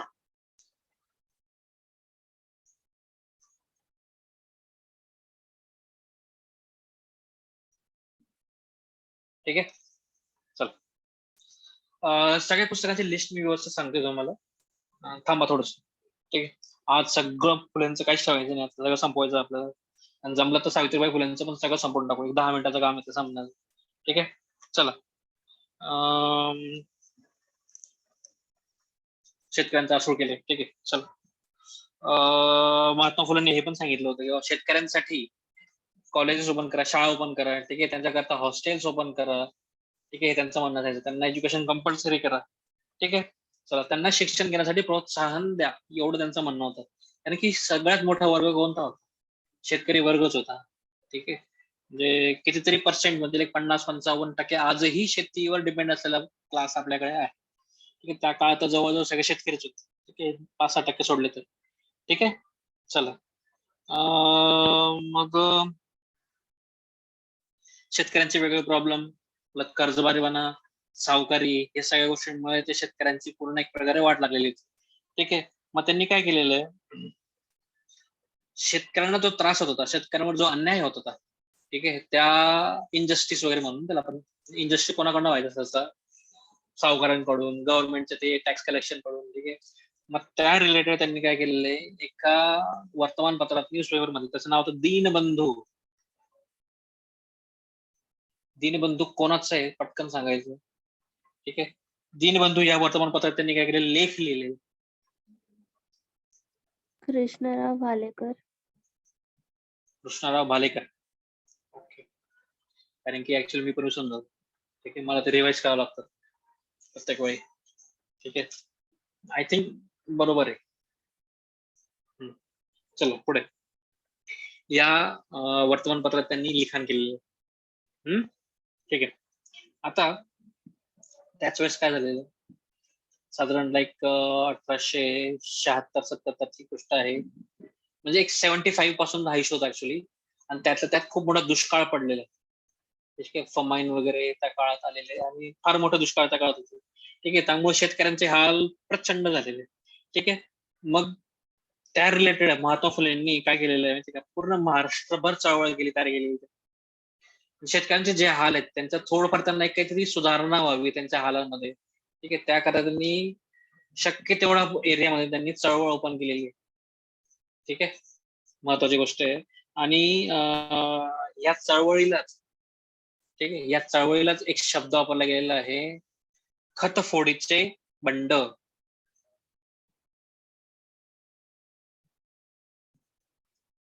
एक्झाम मध्ये येतं खतफोडीचे बंड, काय, कोण, कुठून, कसं, सगळं तुमच्या लक्षात आता आलेलं, खतफोडीचे बंड, ठीक आहे, लक्षात ठेवा. आणि त्या काळात ना डेक्कन राईट्स हा जो प्रकार होता ऍग्रिकल्चर रिलेटेड सगळ्यांचाच, तो त्यावेळेस तो सगळा काळ हाच होता पूर्ण, त्यात यांचं खतफोडीचं बंड पण, ठीक आहे. त्यामुळे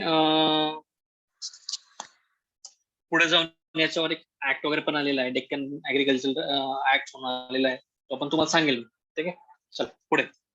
मग 1888 ला 1888 त्यावेळेस म्हणजे त्यांना जो हे व्हायचा होता अगोदरच, पॅरालिसिस होणार होता, जस्ट काही अगोदर त्यांनी काय केलेलं आहे, पुण्याला आलेले ते, सॉरी पुण्यातच होतं ऑफकोर्स, पुण्याला हा आलेला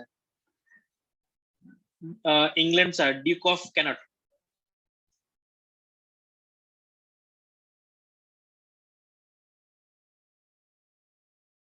ड्यूक ऑफ कॅनॉट, ठीक आहे, त्याचं नाव आहे, जे काय असेल ड्यूक म्हणजे त्याला पदवी दिलेली आहे, ड्यूक ऑफ कॅनॉट कुठला तरी एरिया असेल त्याची पदवी दिलेली आहे, त्याचं काहीतरी नाव पण असेल, ठीक आहे. चला एवढं सफिशियंट आहे आपल्यासाठी, ड्यूक ऑफ कॅनॉट आलेलं त्या ठिकाणी, ठीक आहे. मग त्याच्या समारंभामध्ये यांना आमंत्रण होतं फुलेंना, फुले त्याच्या समारंभात गेलेले कसे, शेतकऱ्याच्या वेशामध्ये,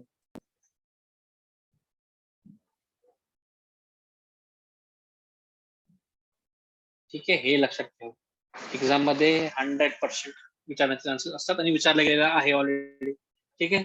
त्याच्या वेशात गेलेले आणि त्या ड्यूकला त्यांनी शेतकऱ्यांची सुधारणा व्हावी यासाठी काहीतरी करा असं त्यांनी त्या ठिकाणी एक निवेदन दिलेलं आहे त्या ठिकाणी, ठीक आहे. आणि ते निवेदन तिकडे जाऊन व्हिक्टोरिया राणी जी आहे, क्वीन व्हिक्टोरिया जी आहे, तिला देऊन द्यावं, आमच्याकडून द्यावं, ठीक आहे, असं त्यांचं म्हणणं. ते काही निवेदन असेल, निवेदन म्हणजे बाबा आमची अशी मागणी किंवा आमची अशी विनंती आहे, त्याचं एक काहीतरी पेपर देणं, ठीक आहे. त्याने काय फोटो काढतात सगळेजण कलेक्टरकडे आणि आमची अशी मागणी आहे, बस ते कागद देतात आणि फोटो काढून देतात, ते निवेदन, ठीक आहे. तुम्ही जेव्हा डीसी व्हाल तेव्हा किंवा तहसीलदार व्हाल तेव्हा तुमच्याकडे असे ढिगभर येतील, रोजचे येतील, ठीक आहे. चला पुढे. अजून काही आहे का? चलो एवढं सफिशियंट आहे. फक्त हे ड्यूक वाला जो सीन आहे ना तो एक्झाम मध्ये येतो, 5 स्टार पॉईंट करून टाकतो. ठीक आहे. चला शेतकऱ्यांचं झालं. आता लेबर्सचं जे आपण सुरू केलं होतं ते थोडस जरा आता, हे लेबर म्हणजे साधे लेबर झाले याच्यात. ठीक आहे. आता कंपनीचे लेबर जे आहेत, ते कंपनीच्या लेबर्स बद्दल बघून घ्या. हे झालं. लवकर संपायला पाहिजे.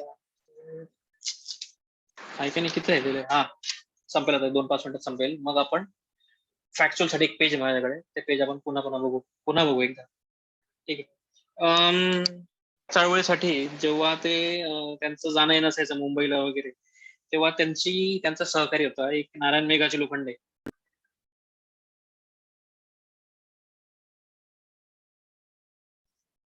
फार महत्वाचा व्यक्ती आहे, त्याचा आपण वेगळा अभ्यास करणार आहोत. ठीक आहे. यांची मदत झालेली आहे त्यांना. कोणासाठी? हे जे कामगार आहेत त्यांची स्थिती सुधारण्यासाठी. ते कामगारांमध्ये स्त्रियाही होत्या, दलित सुद्धा होते, म्हणजे एक सगळ्या क्लासचे लोक होते ते कामगारांमध्ये. ते इव्हन मुलं सुद्धा होते, लहान मुलं सुद्धा होते. ठीक आहे. हे सगळ्यांचे हाल वगैरे सगळे त्यांना दिसत होते. ठीक आहे. त्यासाठी त्यांनी सुधारणा व्हाव्या, यासाठी महात्मा फुलेंनीही कार्य केलेलं आहे, हे महत्वाचं आहे. आणि त्यांचा हा जो सहकारी होता त्या सहकार्याचा रोल फार मोठा होता, नारायण मेघाची लोखंडे. ठीक आहे. तर नारायण लोखंडे यांना मजुरांच्या संघटनेचे पहिले जनक म्हणतात. ते जे मजूर वगैरे होते त्या ठिकाणी लेबर्स होते ना, त्यांची एक संघटना तयार करण्यात आलेली, आणि त्यांचे जे नेता लीडर तर हे झालेले. आणि पहिले लीडर कोणते असतील अशा संघटनांचे वगैरे, तरी नारायण मेघाचे लोखंडे आहेत. मजुरांच्या संघटनेचे जनक, एक संघटना पण तयार केली त्यांनीच, आणि त्याचे ते लीडर पण झालेले. एक्झाम मध्ये सगळं असं इथं विचारलं गेलेलं.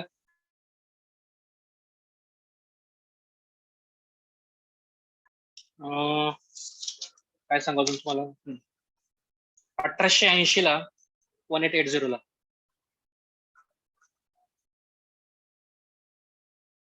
महात्मा फुलेंच्या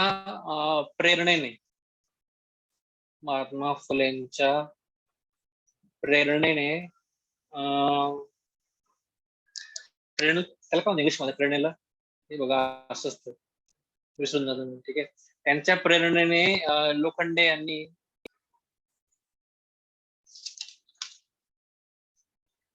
बॉम्बे मिल हँड असोसिएशनची स्थापना केलेली आहे, लक्षात ठेवा. इन्स्पिरेशन, येस येस, प्रेरणा, इन्स्पिरेशन हा वर्ड हा 99% राईट आहे. ठीक आहे. तर लोखंडे यांनी, महात्मा फुले यांनी नाही, तर त्यांच्या प्रेरणेने लोखंडे यांनी बॉम्बे मिल हँड असोसिएशन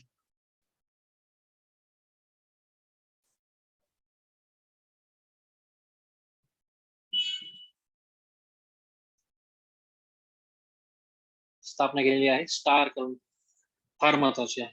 ठीक आहे. ही भारतातली पहिली कामगार संघटना आहे. लक्षात आलं असेल त्याचा इम्पॉर्टन्स किती भयंकर आहे. ठीक आहे. इंडिया फर्स्ट लेबर ऑर्गनायझेशन, कामगार संघटना पहिली भारतातली.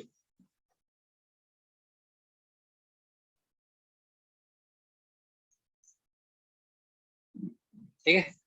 चल, लोखंडे हे पहिले कामगार नेते, आणि ज्योतिबा फुले हे पहिले प्रणेते, म्हणजे ज्यांच्यापासून इन्स्पिरेशन मिळालं असं. ठीक आहे. सो एक कामगारांबद्दल काही केलंय की नाही केलंय फुलेंनी, तर येस, हे सगळं आहे. ठीक आहे. तो पोवाडा रचला कारण की त्यांना त्या सगळ्या गोष्टींची आयडिया आली त्यावेळेस, ते एक आहेच.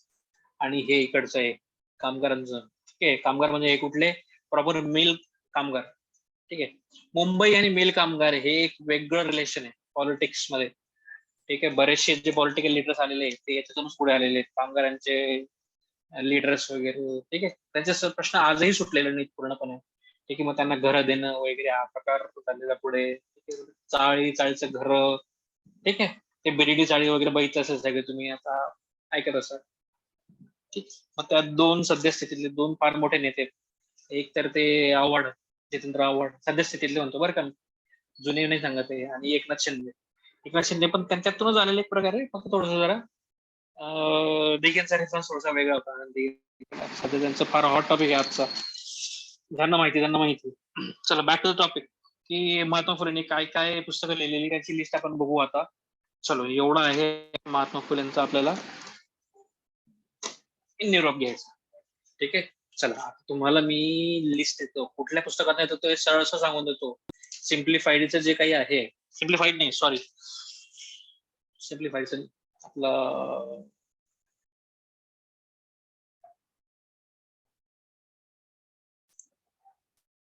एक सेकंड, ज्ञानदीपचंच पुस्तक आहे ते, त्या पुस्तकातून तुम्हाला देतो सगळं जसं तसं आहे. कारण की लिस्ट चांगली दिलेली, कशाला इथे ठिकाणी जायचं आणि विनाकारण कष्ट करायचे कुठल्याही गोष्टीचे.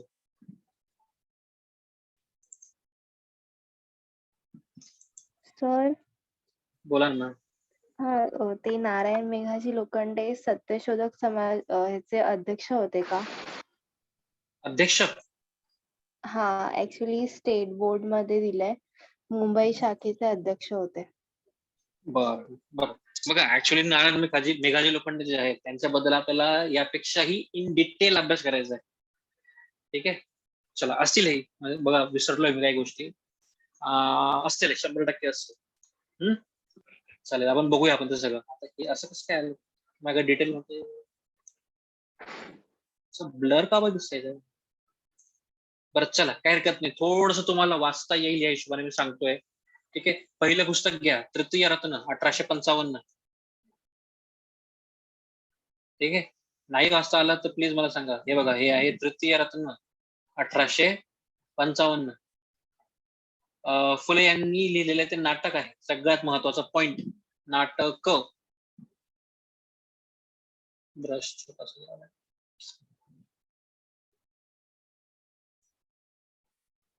Please send it on the group. Of course ग्रुपला पाठवणार आहे, डोंट वरी. हा, बेस्ट वे तुम्हाला ग्रुपवर पाठवून देईल मी. लिहा बेच, टेन्शन घेऊ नका, फक्त वाचता येतं का ते बघा फक्त. ठीक आहे. तृतीय रत्न 1855, महात्मा फुलेंनी लिहिलेलंच पहिलं नाटक. ठीक आहे. आता तृतीय रत्न मध्ये त्यांनी काय केलेलं आहे, जे ब्राह्मण लोकांचा जो त्रास होता शूद्र लोकांना, ठीक आहे, त्याच्याबद्दल लिहिलेलं आहे.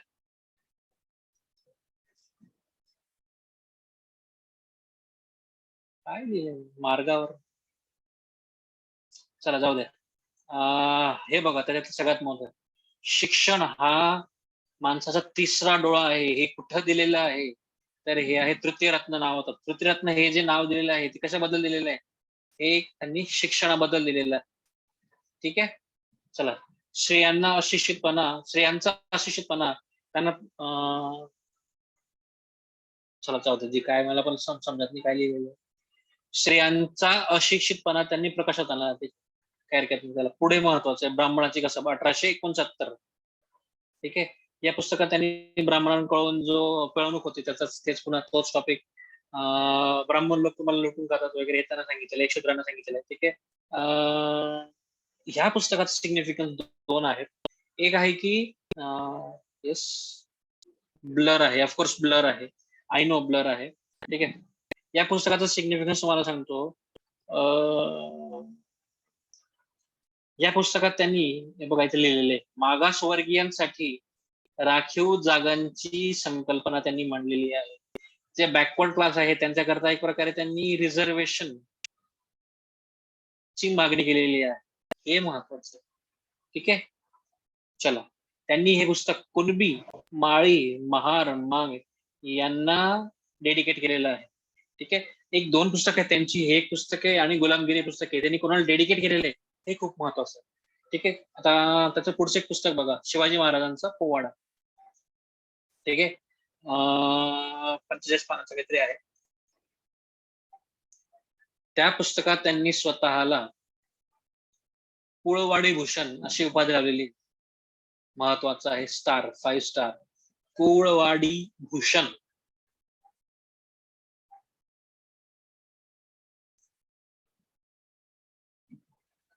स्वतःला त्यांनी एक प्रकारे उपाधी लावलेली आहे. ठीक आहे. स्वतःला टायटल लावून दिले त्यांनी, कुळवाडी भूषण. स्वतः कुठे, शिवाजी महाराजांचा जो पोवाडा लिहिलाय त्यांनी त्याच्यात. ठीक आहे. तो पोवाडाची लँग्वेज थोडस जरा एक त्यांच्या रांगडी भाषेत होती. ठीक आहे. मग त्याला थोडस जरा एक व्यवस्थित करायचं काम कोणी केलेलं आहे, बाबा पद्मनजी यांनी. ठीक आहे. ते ख्रिश्चन झालेले बाबा, तेच ते बाबा पद्मनजी. ठीक आहे. चला, हे काही तर एक प्रश्न होता, बोला ना प्लीज. ह्याचा जरा म्हणजे असंच जस्ट नॉलेज कळेल का अर्थ काय एक्झॅक्टली कुळवाडी भूषण म्हणजे? कुळवाडी भूषणचा अर्थ मी कुठेतरी वाचला होता, मला लक्षात नाही आता. कुळवाडी भूषण, कुळवाडी म्हणजे कदाचित बहुजन वर्गाशी रिलेटेड त्यांनी त्याला हे केलेलं आहे वाटतं.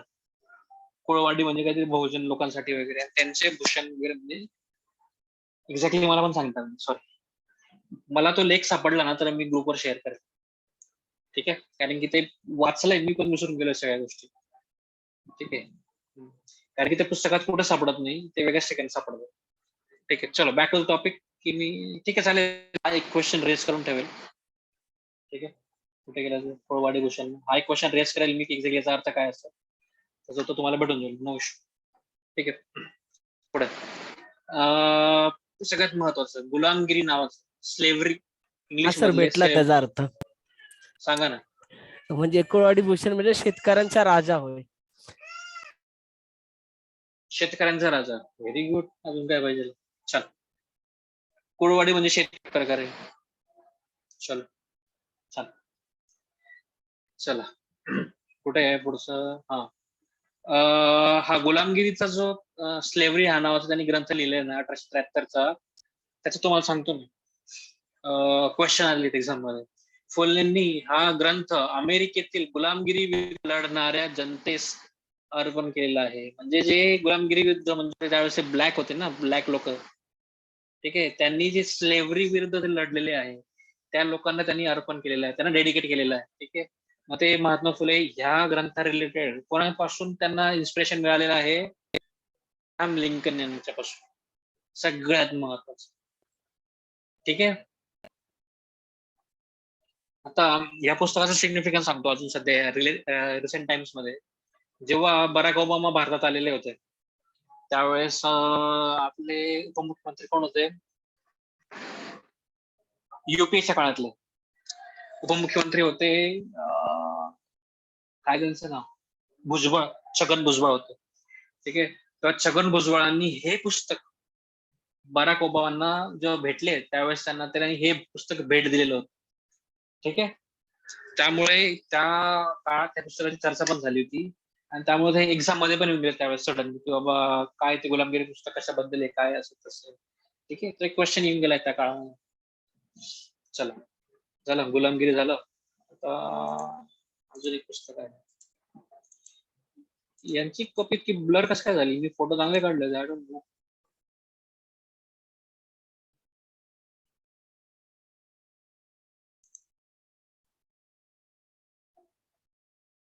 एका नवीन अपडेट केला मी काल, त्या अपडेटमुळे झालं काय असं वाटतं. फारच खराब झाली कॉपी.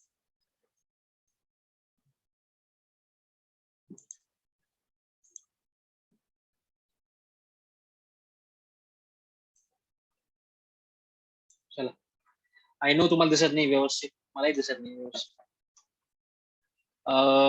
चल तुम्हाला पटापट सांगून देतो काय काय.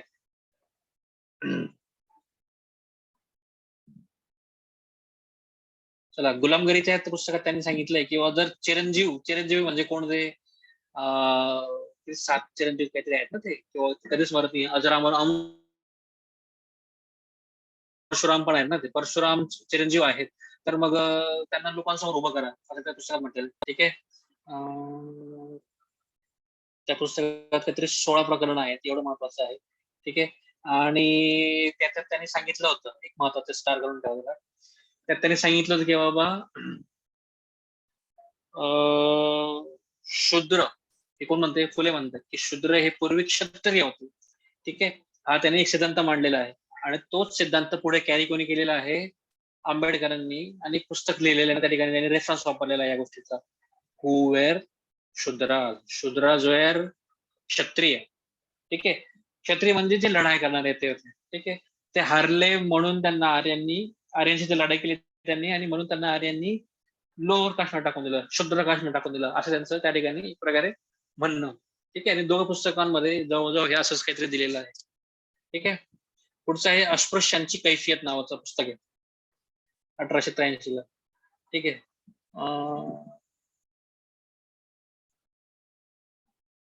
त्या पुस्तकात त्यांनी आता तरी हे आपले चाळे थांबवा व अस्पृश्यांना वर घ्या असं आवाहन केलं. ठीक आहे, काय हरकत नाही.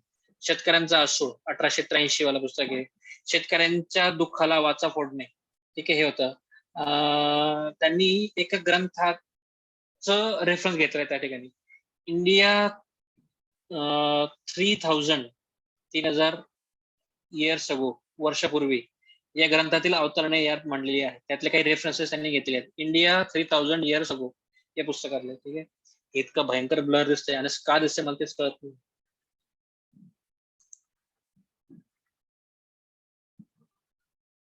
याला इन बिटवीन पण असं झूमिंगला काही चान्स नाही, डायरेक्ट डबलच होतो. ठीक आहे, चला. इशारा.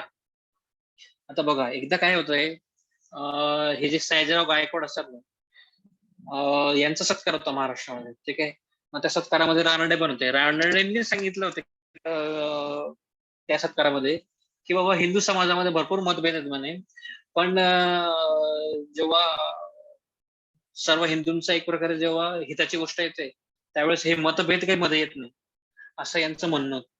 ठीक आहे, वास्तविक पाहायला गेलं तर ही गोष्ट आजही एवढी योगखरी ठरत. ठीक आहे, मग त्याच्यावर रिप्लाय म्हणून फुलेंनी हे पुस्तक लिहिलेलं आहे, इशारा, 1885 मध्ये. ठीक आहे, हे सगळं दिलेलं आहे, डोंट वरी. ठीक आहे, नंतर कुठलं पुस्तक आहे,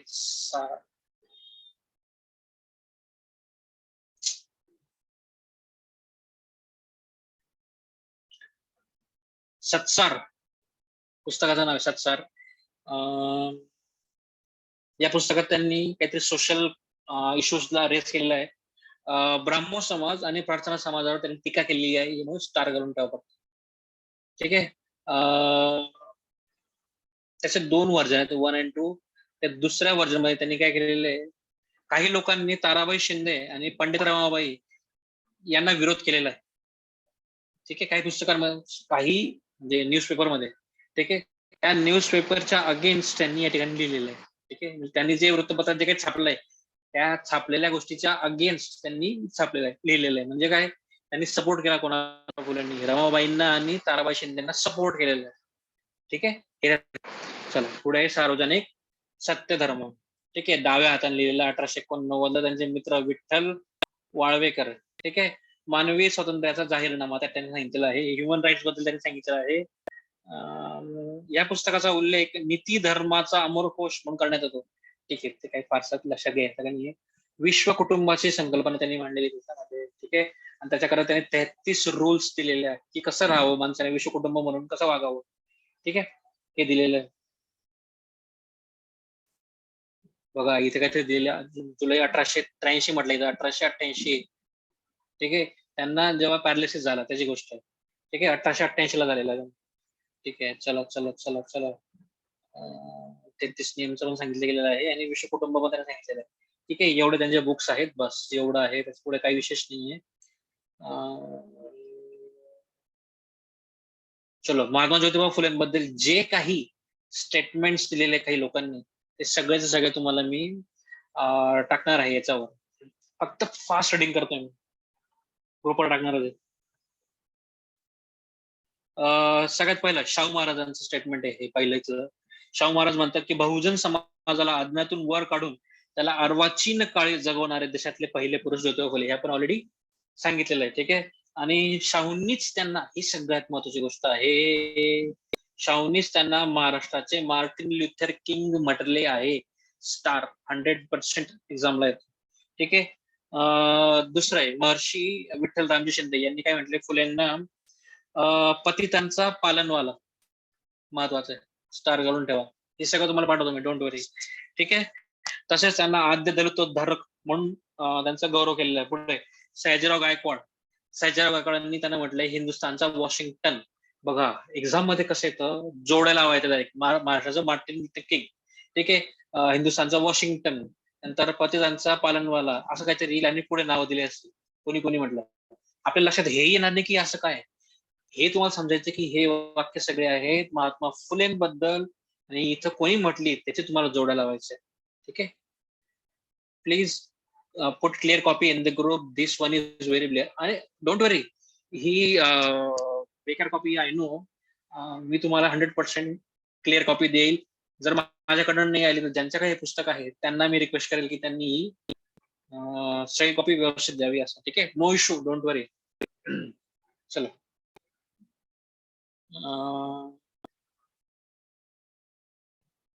हरा महाजन यांनी भाऊराव, चला सोडा. बघा ऍक्च्युली इथं कसं दिलेलं आहे, एक जरा मिक्सिंग झालेलं आहे. हिंदुस्थानचे वॉशिंग्टन म्हणून शाहीजा गावकरांनी पण सांगितलंय, महात्मा फुलेंना म्हटलंय. पण भाऊराव पाटील जे आहे त्यांना सुद्धा बुकर टी वॉशिंग्टन ही पदवी दिली होती. कोणी दिली होती? हरा महाराज म्हणून. ठीक आहे, हरा महाराज म्हणजे कोण आहे हरा महाराज मला माहित. ठीक आहे, सो ते जोडलावामध्ये हिंदुस्थानचा वॉशिंग्टन ही बुकर टी वॉशिंग्टन हे जरा गोळ झाला तर तुम्ही त्या ठिकाणी चुकवू नका, ही माझी इच्छा आहे. ठीक आहे, काय मेसेजेस आहेत? ओके, ठीक. पुढे लक्ष्मणराव जोशींनी महात्मा फुलेंबद्दल सांगितले की महात्मा फुले हे सामाजिक गुलामगिरी विरुद्ध बंड करणारे पहिले पुरुष. ठीक आहे, सगळ्यात महत्वाचं. आंबेडकरांनी हे बघा, हे सगळ्यात महत्वाच्या पॉईंट मधलं आहे. आंबेडकरांनी हु वेअर शूद्राद हे पुस्तक लिहिलेलं आहे आणि हा ग्रंथ त्यांनी महात्मा फुलेंना अर्पण केलेला आहे. ठीक आहे. हे रा पंढरीनाथ कोणी मला माहित नाही. त्यांनी ज्योतिबांना महाराष्ट्रातले पहिले सोशलिस्ट म्हटले आहे. ठीक आहे. महर्षी शिंदेनी, विठ्ठल रामजी शिंदे यांनी महात्मा फुलेंना रानफळाची उपमा दिलेली आहे. रानफळ, जंगलातलं जे फळ असतं, जंगली फळ, रानफळ, रानफळाची उपमा जे काय असेल ते. ठीक आहे, तुम्हाला सगळं समजून जाईल. माधव बागल यांनी महात्मा फुलेंना कार्ल मार्क्स, महाराष्ट्राचे कार्ल मार्क्स म्हटलेले आहे. एक्झाम मध्ये आलेल्या सगळ्या गोष्टी. ठीक आहे. महात्मा गांधींनी जेव्हा ते येरवड्याच्या तुरुंगात होते त्यावेळेस 1932 ची गोष्ट आहे. ठीक आहे. मग त्याच्यानंतर 1932 ला काय होतं, आंबेडकरांसोबतचा त्यांचा बरं विसरलो मी तो एक शब्द आहे. ठीक आहे. त्यांनी सांगितलं महात्मा गांधींनी की 1932 ला म्हटलंय की लोक मला महात्मा म्हणतात म्हणे, पण खरेखुरे महात्मा कोण आहेत तर ते ज्योतिराव फुले आहेत. ठीक आहे. खूप खूप सिग्निफिकंट स्टेटमेंट्स आहेत. ठीक आहे. 51 झालं. अजून काही आहे का त्यांच्याबद्दल?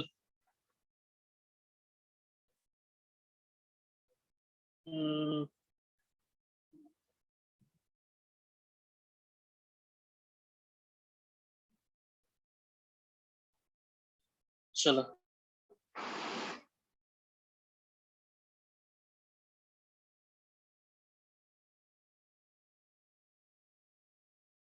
दोन आहेत, मग विठ्ठल रामजी शिंदेचं स्टेटमेंट आहे ते तुम्हाला टाकेल मी, की ज्योतिबा फुले हे रशियन क्रांतीपूर्वीचे पहिले कम्युनिस्ट आहेत. हा महत्वाचं आहे ऑफकोर्स. रशियन क्रांतिकारक व ज्योतिबात फरक एवढाच की एकात अंधश्रद्धा होती तर एकाकडे बाह्य भोग होती. ठीक आहे, जे असेल ते. लक्ष्मण शास्त्री जोशी यांचं म्हणणं आहे की हिंदू समाजातील बहुजन समाजाला जागरूक व आत्मावलोकन करायला लावणारा पहिला माणूस. ठीक आहे. अशा बऱ्याच लोकांनी ऑफकोर्स त्यांच्याबद्दल मतं मांडलेली आहेत. ती भयंकर मतं आहेत, खूप मोठी मतं आहेत. ठीक आहे. चला, तुम्हाला एक काम करतो, हे सगळं पाठवून देतो, कारण की एवढं तुमच्या लक्षात राहणार नाही, बाकी काही नाही.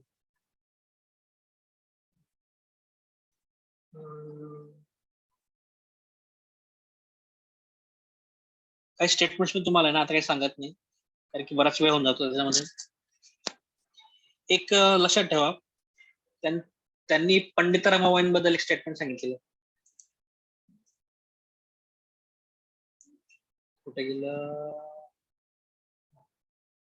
अबाउट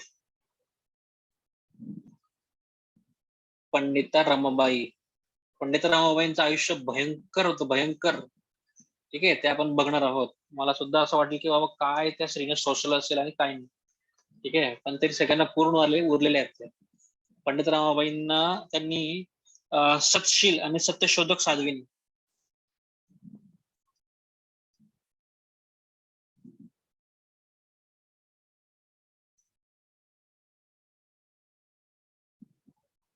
साध्वीनी. ठीक आहे. या पदव्या दिल्यात किंवा तिथे गौरव केले त्यांचा. ठीक आहे. चला, एक आहे रानडेंबद्दलचं, महादेव गोविंद रानडे, जे जस्टिस रानडे जे होते त्यांच्याबद्दलचं स्टेटमेंटचा रेफरन्स तुम्हाला सांगेल मी. रानडे स्वतः हा विधवा पुनर्विवाहासाठी प्रयत्न करायचे. ठीक आहे, की बाबा सगळ्यांनी म्हणजे विधवा पुनर्विवाह करावा वगैरे म्हणून. ठीक आहे, पण त्यांनी स्वतःची जी विधवा बहीण होती, ठीक आहे, स्वतःची विधवा बहीण, तिचं लग्न लावून दिलं नाही, म्हणजे पुनर्विवाह करून दिला नाही. त्यांचं म्हणणं आहे की बाबा मला समाज बहिष्कृत करेल, माझ्या वडिलांना दुःख होईल, यामुळे त्यांनी काय केलेलं आहे, स्वतःच्या विधवा बहिणीचा पुनर्विवाह लावून दिलेला नाहीये. त्यावेळेस महात्मा फुले यांनी त्यांच्यावर टीका केलेली, कारण की रानडेंनी त्यांची ही जी व्यथा होती ना, ही व्यथा त्यांनी महात्मा फुलेंना सांगितली की बाबा माझ्या बहिणीचं असं आहे, प्रॉब्लेम आहे, असं तसं हे ते. त्या फुले म्हटलेले की बाबा मग तुम्ही तिचं लग्न लावून द्या, परत दुसरं लग्न लावून द्या. त्यावेळेस ते म्हटले की बाबा माझा समाज मला बहिष्कृत करून टाकेल आणि माझ्या वडिलांना फार दुःख होईल. ठीक आहे, त्यामुळे मी लग्न लावून देणार नाही असं. मग ठीक आहे, त्यावेळेस फुले म्हटले त्यांना की रावसाहेब, मग सुधारकांचे ढोंग करू नका. रावसाहेब शब्द महत्वाचा आहे, लक्षात ठेवा. रावसाहेब, मग सुधारकांचे ढोंग करू नका.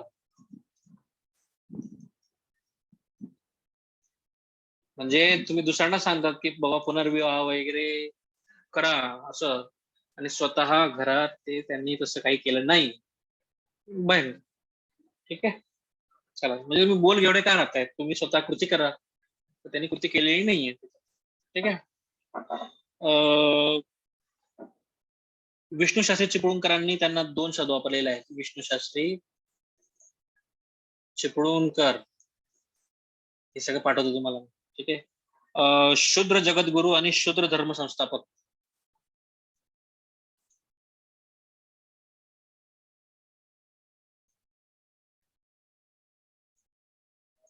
शूद्र धर्म संस्थापक. ठीक आहे, बघा ऍक्च्युली स्टोरी संपलेली आहे. फक्त जे फॅक्च्युअल काही राहिलेलं असेल ना, ते फक्त तुम्हाला मी त्या पुस्तकातून काढून देतोय, बाकी काही नाही. ठीक आहे. चला, बरीचशी स्टोरी आहे. त्या स्टोरी नंतर आता जे फार काही लोकांना इंटरेस्टिंग वाटतं ऐकताना, ते टॉपिक सांगतो मी. 1867 ला महात्मा फुलेंनी रायगडावर शिवाजी महाराजांची जी समाधी शोधून काढली आणि त्याचा जीर्णोद्धार केला.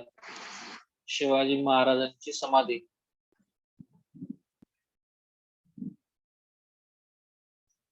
ती भग्न वगैरे पावली असेल किंवा काहीतरी असेल, तर ती समाधी शोधून काढली आणि तिचा जीर्णोद्धार केला, म्हणजे तिला एक प्रकारे रिडेव्हलप केलेली.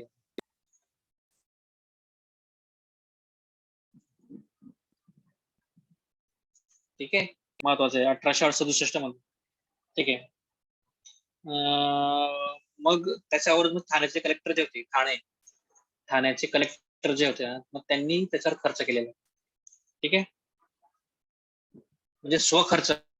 कलेक्टरनी स्वखर्चाने त्याच्यावर नंतर स्वखर्च, ठीक आहे, स्वखर्चाने त्यांनी त्याच्यावर समाजाचं पूर्ण दुरुस्तीचं काम केलेलं आहे. पुढे लक्षात ठेवा, एक महात्मा फुलेंनी जीर्णोद्धार केला आणि पुढचा जो काही खर्च असेल तो ठाण्याच्या कलेक्टरने स्वतः केलेला आहे. ठीक आहे. चला,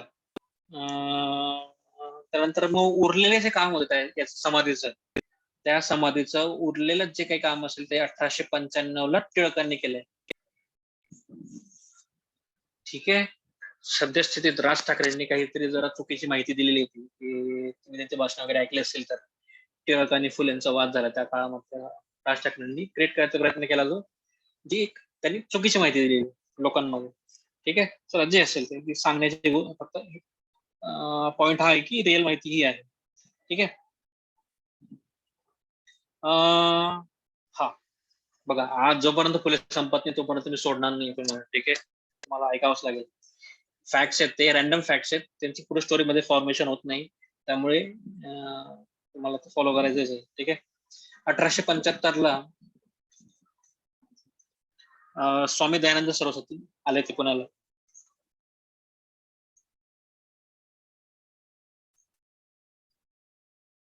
सरस्वती इन पुणे. ठीक आहे. मग त्यांची हत्तीवरून मिरवणूक काढण्यात आली होती. त्यांना इन्व्हाइट केलं होतं न्यायमूर्ती रानडेंनी प्रकारे, त्यांच्याकडेच ते होते रानडेंनी. मग त्यावेळेस त्यांना असिस्ट कोणी केलं होतं, हेल्प कोणी केली होती किंवा सहभाग कोणाचा होता, सहकार्य कोणाचं होतं, ते ज्योतिबा फुलेंचं पण सहकार्य होतं. ठीक आहे. म्हणजे जेव्हा स्वामी दयानंद सरस्वती पुण्यामध्ये आले, त्यांना भेटायला हे ज्योतिबा फुले सुद्धा गेलेले होते, हे महत्वाचं आहे. आणि यांची हत्तीवर्ण मिरवणूक काढली होती, लक्षात ठेवा. ठीक आहे. महत्वाचा पॉईंट तोच आहे, दुसरा काही नाही. ठीक आहे. आता तुम्हाला हत्ती दिसायला पाहिजे, हा हत्ती आहे. बघा असे चित्र काढलेत ना तर माणसाला लक्षात राहून जातं की बाबा काहीतरी असं घडलं होतं त्यावेळेस. ठीक आहे. चल पुढे.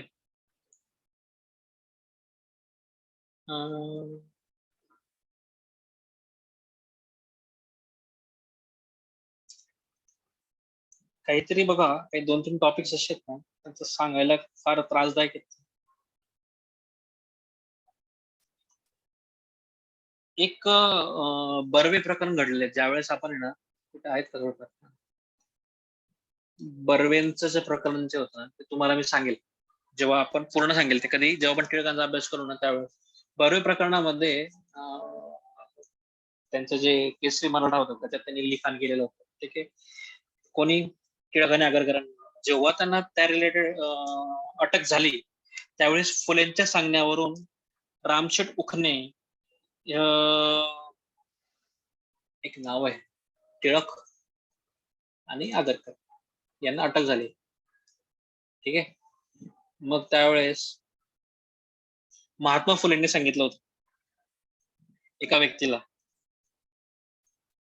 रामशेठ उखणे यांना, ठीक आहे, की बाबा तू त्यांचा जामीन घे असं. लक्षात ठेवा बरं का, महात्मा फुले म्हणजे टिळकांचा आणि फुलेंचा संबंध आहे, लक्षात असू द्या. ठीक आहे. आणि ते रामशेठ उखणे त्यांना जामीन राहिलेले, लक्षात ठेवा. ठीक आहे. आणि मग जेव्हा ते या प्रकरणातून बाहेर पडले त्यावेळेस यांचा सत्कार करण्यात आलेला होता. आणि ही स्टेटमेंट तुम्हाला सांगितलं, सत्कार केला होता कोणी, महात्मा फुलेंनी किंवा सत्यशोधक समाजाच्या लोकांनी. ठीक आहे. त्यावेळेस चला, फुलेंचं म्हणणं की बाबा हे ब्राह्मण लोक जे आहेत ते आर्य आहेत, ते भारतातले नाहीयेत, तर ते बाहेरून आलेले आहेत किंवा इराण मधले आहेत असं त्यांचं म्हणणं होतं. ठीक आहे. आर्य लोक आहेत, ब्राह्मण लोक जे ते आर्य आहेत आणि ते भारतातले नाही, तर ते इराणी लोक आहेत असं यांचं म्हणणं फुलेंचं. ठीक आहे. बरेच काही स्टेटमेंट्स आहेत जे मला सांगावे सुद्धा वाटत नाही, तर भयंकर स्टेटमेंट्स. चलो ठीक आहे, काय हरकत नाही. पुढचा जो पार्ट आहे ना हा सगळा एक 4 स्टेटमेंट्स आहेत. ते स्टेटमेंट मी तुम्हाला पाठवून देतो, वाचून घ्या. त्या लक्षात काय राहणार नाही एवढं सगळ्या गोष्टी. त्यांनी सावरकरांबद्दल पण काही गोष्टी सांगितलेल्या आहेत. सावरकरांचा उल्लेख ते सर्वांचा प्राणहारक यमरूपी ब्रह्मराक्षस असा उल्लेख करतात. ते ब्राह्मणांना ते कळीचे नारद असं पण म्हणतात. काय म्हणतात ब्राह्मणांचा उल्लेख कलम कसाई आणि कुलकर्ण्यांचा उल्लेख कळीचे नारद. बघा हे तुम्हाला मी सगळं पाठवून देतो, काही असं स्टोरी नाही, सो दॅट्स ओके. फॅक्ट्स आहेत, सगळं तुम्हाला मी सेंड करतो. ठीक आहे. ज्यांच्याकडे हे पुस्तक आहे ना त्यांना एक रिक्वेस्ट आहे की त्यांनी जरा आहे ना आहे, ज्यांना जायचं जाऊ शकतात, नो इश्यू. त्यांच्याकडे हे पुस्तक आहे, त्यांच्याकरता एक गोष्ट सांगतो, ही ब्लर कॉपी ऑफकोर्स. तर तुम्ही ते फोटो काढा फक्त, हे सगळे जे पुस्तकाचे जे चार्ट दिलेला आहे ना पुस्तकात, त्यांनी जे पुस्तकं लिहिलेत फुलेंनी, तिथून जो चार्ट एंड होतो तोपर्यंत, आणि हे जे तुम्हाला मी सगळं सांगितलं नाही लास्ट पॉईंट सगळे, ठीक आहे, ते पॉईंट्स यांचा सगळ्यांचा एक सिंगल पेज फोटो काढा आणि प्लीज ग्रुपवर पोस्ट करा. जर तुम्ही नाही केलं तर मला उद्या ते पुस्तक फोटो काढून पोस्ट करा, ते एवढाच फरक आहे. ठीक आहे. तर आजच्या जमलं तर बरं होईल. ठीक आहे. नाही केलं तर मी उद्या आहेच, मी उद्या देईल. ठीक आहे. नाही पुस्तक सगळ्यांकडे नाही, हार्डली 2-3 लोकांकडे पुस्तक आहेत ते, सो त्यांना सांगतोय मी, तुम्ही फक्त आम्हाला ते पेज वाईज 4-5 पेजेस आहेत ते 4-5 हा, तर तेवढे फक्त तुम्ही फोटो काढून पाठवा. ठीक आहे. चला, आजचं लेक्चर इथंच थांबतंय. आणि इथं महात्मा फुले संपलंय. उद्या रानडे संपतील, ज्योतिबा फुलेंचं झालंय, सावित्रीबाई फुले पण संपतील आणि रमाबाई रानडे पण संपतील. ठीक आहे. उद्या काही करून येते का संपणार आहेतच. ठीक आहे. ओके, चलो सगळ्यांना आणि प्लीज पाठवून द्यायचं, ग्रुपवर टाका. ठीक आहे. Good night all. Good night sir. Good night.